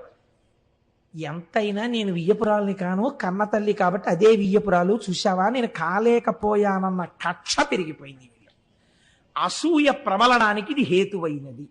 ఇంత కష్టపడినా ఒకరోజు కొడుకు కోడలు ఒక పాన్పునందు శయనించి ఉన్నారు. శయనించి ఉండగా ఈవిడ అసూయ రోజుకి పెరిగింది. నా చెల్లెలైనటువంటి గుష్మకి ఇంత గొప్పగా ఆదరణ కలగడానికి కారణమేమి? ఆవిడ శివ పూజ అని ఈవిడ గుర్తించలేకపోయింది. ఆవిడ అనుకుంది ఒక కొడుకు ఉండడమే, ఆ కొడుకే లేకపోతే ఇంత ఆనందంతో ఉన్నటువంటి చెల్లెలు కళ్ళ వెంట నీటిధారలు కారుతుండగా గుండెలు బాదుకుని ఏడిస్తే తప్ప నా అగ్నిహోత్రం చల్లారదు అని ఒక రాత్రి వేళ భార్యతో కలిసి నిద్రపోతున్నటువంటి పిల్లవాడి గదిలోకి వెళ్ళి ఒక కత్తితో ఆ పిల్లవాడిని పొడిచి చంపేసి ఆ పిల్లవాడి శరీరాన్ని కోసేసింది, ముక్కలుగా కోసేసి ఇవన్నీ కలిపి మూట కట్టింది. అంటే ఎంత భావనా వ్యగ్రతని పొందేసిందో చూడండి. ఇంకా ఇవి మూట కట్టి తీసుకెళ్ళి రోజు శివార్చన చేసి నీటిలో కలుపుతుంది కదా, దీని బతుకు బయటికి రావాలని తీసుకెళ్లి ఆ శివలింగాల్ని కలిపే చోట నీళ్లలో ఈ శరీరం ముక్కలు పారేసి తెల్లవారింది. పాపం ఆ పిల్ల ఇంకా చిన్నపిల్ల, కోడలు అష్టవర్షేత్ భవేత్ కన్యాని కదా, ఏదో 12 ఏళ్ళు ఉంటాయేమో, 13 ఏళ్ళు, గుర్రు పెట్టి నిద్రపోతోంది శుభ్రంగా చక్కగాను.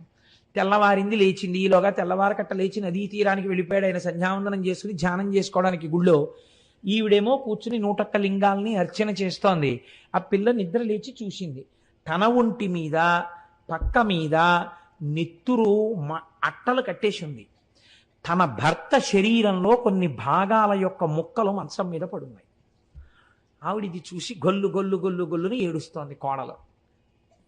సుదేహ గబగబా లోపలికి వెళ్ళి చూసి, అయ్యో కొడుకు పోయాడమ్మా అని ఈవిడ కూడా ఏడుస్తూ ఈ గుష్మ ఏడవదే అని చూస్తోంది. ఈ గుష్మ శివార్చన చేస్తోంది. ఆవిడంది, ఎవడా బిడ్డలనిచ్చాడో వాడా బిడ్డకి రక్షకుడు, వాణ్ణి ఆయన రక్షిస్తాడు, వాడు ఎక్కడున్నా రక్షింపబడతాడు. వాణ్ణి కోసినా కాల్చినా చంపినా వాడు బ్రతికి తీరుతాడు. వాడు రక్షిస్తుండగా నేను వీడి పూజ ఎందుకు ఆపాలి? నేను వీణ్ణి నమ్మి ఈ పూజే చేస్తానని 101 శివలింగాలకి పూజ చేసి 101 శివలింగాల్ని, ఆ పార్థివలింగాల్ని తీసి నూతిలో వేద్దామని వెళ్ళింది. నూతిలో వేద్దామని వెళ్ళి శివలింగాల్ని వేసి చూసేటప్పటికి కొడుకు శరీర భాగాలు నీటి మీద తేలుతూ కనపడ్డాయి. చిత్రం ఏమిటో తెలుసా అండి? ఆవిడ ఏమీ అనలేదు. చాలామంది దీన్ని మార్చి రాశారు. మూలంలో అలా లేదు. ఆవిడ మనస్సులో ఏ అక్కసు కలగలేదు. ఒకవేళ ఒక చెట్టు నీళ్లు పోస్తే తాను ఒక మొగ్గ వేసింది, ఆ చెట్టే దాన్ని పువ్వు చేసింది. ఆ చెట్టే మరునాడు ఉదయం తన పాదాల దగ్గరికే ఆ పువ్వుని ఒడిచిపెట్టేసి తొడిమ నుంచి తన కాళ్ళ దగ్గర పడిపోయేటట్టు చేసింది.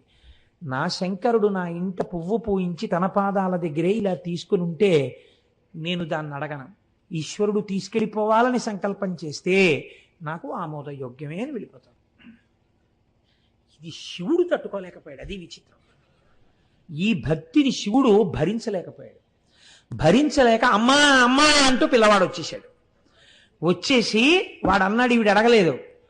వచ్చి, అమ్మా నన్ను పెద్దమ్మ చంపేసిందమ్మా, కత్తి పెట్టి పొడిచిందమ్మా, నాకు తెలివి వచ్చేటప్పటికి ఇంకా పొడిచేసింది, నా శరీరాన్ని కోసి తెచ్చి ఇందులో పారేసిందమ్మా, పెద్దమ్మ చంపింది, శివుడు బతికించాడమ్మా నన్ను నీ పూజకి అన్నాడు.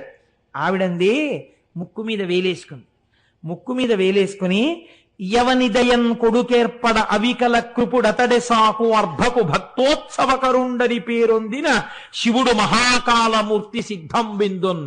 ఉరే, నిన్ను కాపాడినటువంటి వాడే మహాకాలుడు, వాడే తీసుకెళ్ళగలడు, వాడే బ్రతికించగలడు, వాడు నిన్ను రక్షించాడు. ఎక్కుడు మోదము లేక అక్కపైన్ కినుకు కొనక ఆమె కొమరుపై చక్కగా చేయిడ కడుమెచ్చగా ముక్కంటి సామి ఈ తెంచెవడి. కొడుకు మీద చెయ్యేసుకుని, అక్క తప్పు నాన్న, పెద్దమ్మనలా అనకూడదు, ముక్కంటి స్వామి నిన్ను రక్షించాడు, ఆయన రక్షణ ఉన్నంత కాలం ఎవ్వరూ ఏమీ చేయలేరు అని ఎవరి మీద కోపమో మనసులో లేకుండా పిల్లాడి భుజం మీద చెయ్యేసుకుని ఇంట్లోకి వెళ్ళిపోతాడు. ఇది కూడా శివుడు తట్టుకోలేకపోయాడు. ఇదేమిటి, కొడుకుని కోసి ముక్కలు చేస్తే నేను ఇచ్చిన కొడుకుని ఏమందేమిటి, 3 కన్నులతో త్రిశూలం పట్టుకుని పరిగెత్తేట్టు ఆయన. ఇది విచిత్రం. పరుగెత్తుతుంటే ఆయన కంకణముల యొక్క ధ్వని వినపడింది. పాదానికి వాసుకి చుట్టుకుని ఉంటాడు. ఆ వాసుకి ఆ పదతాడమును తట్టుకోలేక జారిపోతున్నాడు. ఒంటి నుంచి భస్మ రాలిపోతోంది. పరుగున వచ్చి, గుష్మ ఈ త్రిశూలంతో నీ అక్కని పొడి చేస్తానన్నాడు. ఎందుకంది ఆవిడ. ఆయన తెల్లబోయాడు. ఈశ్వరుడు తెల్లబోయి, ఎందుకేమిటి, నీ కొడుకుని చంపేసింది అన్నాడు. కాబట్టే నువ్వు ఎంత ఉదాహరణవో లోకానికి తెలిసిందండి ఆవిడ. మా అక్క చంపిందంట ఏంటి, చంపి ముక్కలు కోసిన వాడిని, నూతులో పారేసిన వాడిని ఎవరయ్యా బతికించారు? నువ్వు బతికించావు. ఇది లోకానికి తెలియాలి. ఎవడు చంపాడో తెలిస్తే ఎంత, తెలియకపోతే ఎంత. నిన్ను నమ్మిన వాడికి నాశనం లేదని లోకానికి తెలిస్తే చాలు. ఈశ్వరా, నీ పాదముల యందు భక్తి నాకు కృపచేయి. మా అక్క వల్ల కదా నా కొడుకు బతికాడు, మా అక్క వల్ల కదా నీ యందు నాకు పూనిక కలిగింది, ఈ ఔదార్యాన్ని ఇలా అనుగ్రహించండి. ఇంతటి శివుడు త్రిశూలం పట్టుకుని అలా నిలబడిపోయాడండి చేష్టలుడికి. ఇంతటి మహాజ్ఞాని, త్రిపురాసుర సంహారం చేసిన వాడు భక్తురాలి మాటకి నోటి మాట లేక నిలబడిపోయాడు. నిలబడిపోయి అంతేనా అన్నాడు. అంతే, దింపే త్రిశూలం. ఫోన్లే కనపడ్డాను కదా, ఒక్క కోరిక కోరన్నాడు. అయితే ఒక్కటి అడుగుతాను, ఏ నూతులో పడిపోయిన పిల్లాన్ని రక్షించావో, ఏ నూతులో రోజు 101 లింగాలు తీసుకొచ్చి కలిపానో ఆ నూతులోనే జ్యోతిర్లింగంగా వెలు. నీ దగ్గరికి వచ్చి నమస్కరించిన వాళ్ళందరినీ ఇలాగే కాపాడు అంది. తప్పకుండా నీ కోరిక మేరకి ఆ నూతులోనే జ్యోతిర్లింగంగా ఉంటానన్నాడు. ఘుష్మేశ్వరుడు నీ పేరుతో వెలుస్తానన్నాడు. ఒక భక్తురాలు, ఎటువంటి భక్తురాలు వినువ్వు, ఇక్కడికి వచ్చినప్పుడు నిన్ను తలుచుకోవాలి అందరూ. ఒక్కసారి జ్ఞాపకం తెచ్చుకోవాలి. తెచ్చుకుని ఈశ్వరుడి ఔదార్యం ఘుష్మ వలన గుర్తు రావాలి. మామూలుగా నా ఔదార్యం కాదు, నా ఔదార్యం ప్రకటితం అవ్వడానికి నువ్వు కారణం. కాబట్టి నిన్ను తలుచుకుని నన్ను తలుచుకోవాలి. నా పేరు ఈశ్వరుడు కాదు, ఘుష్మేశ్వరుడు అని ఘుష్మేశ్వరుడై మహానుభావుడు అక్కడ వెలిశాడు. ఒక్క నమస్కారం ఇలా వెళ్ళి చేస్తే చాలట. ఇంత మాట అన్నావు కదా ఘుష్మ, 101 తరాలు మీ వంశంలో చెప్పుకోదగిన మహాభక్తులైనటువంటి వాళ్ళు కుమారులుగా జన్మిస్తూ వెడుతుంటారు, నీకు వరం ఇచ్చేశానన్నాడు. ఏమి ఔదార్యం అండి! మీ అక్క దుర్బుద్ధి తీసి సద్బుద్ధిని ఇచ్చేశాను, ఇవాళ నుంచి నాకు మహాభక్తురాలైపోతుంది అన్నాడు. ఇవన్నీ అడిగిందా? భక్తితో నమ్మి నిలబడినందుకు ఇన్ని వరాలు ఇచ్చేశాడు. కాబట్టే ఈశ్వరుణ్ణి నమ్మినటువంటి వాడికి అన్నడు లోటు లేదండి.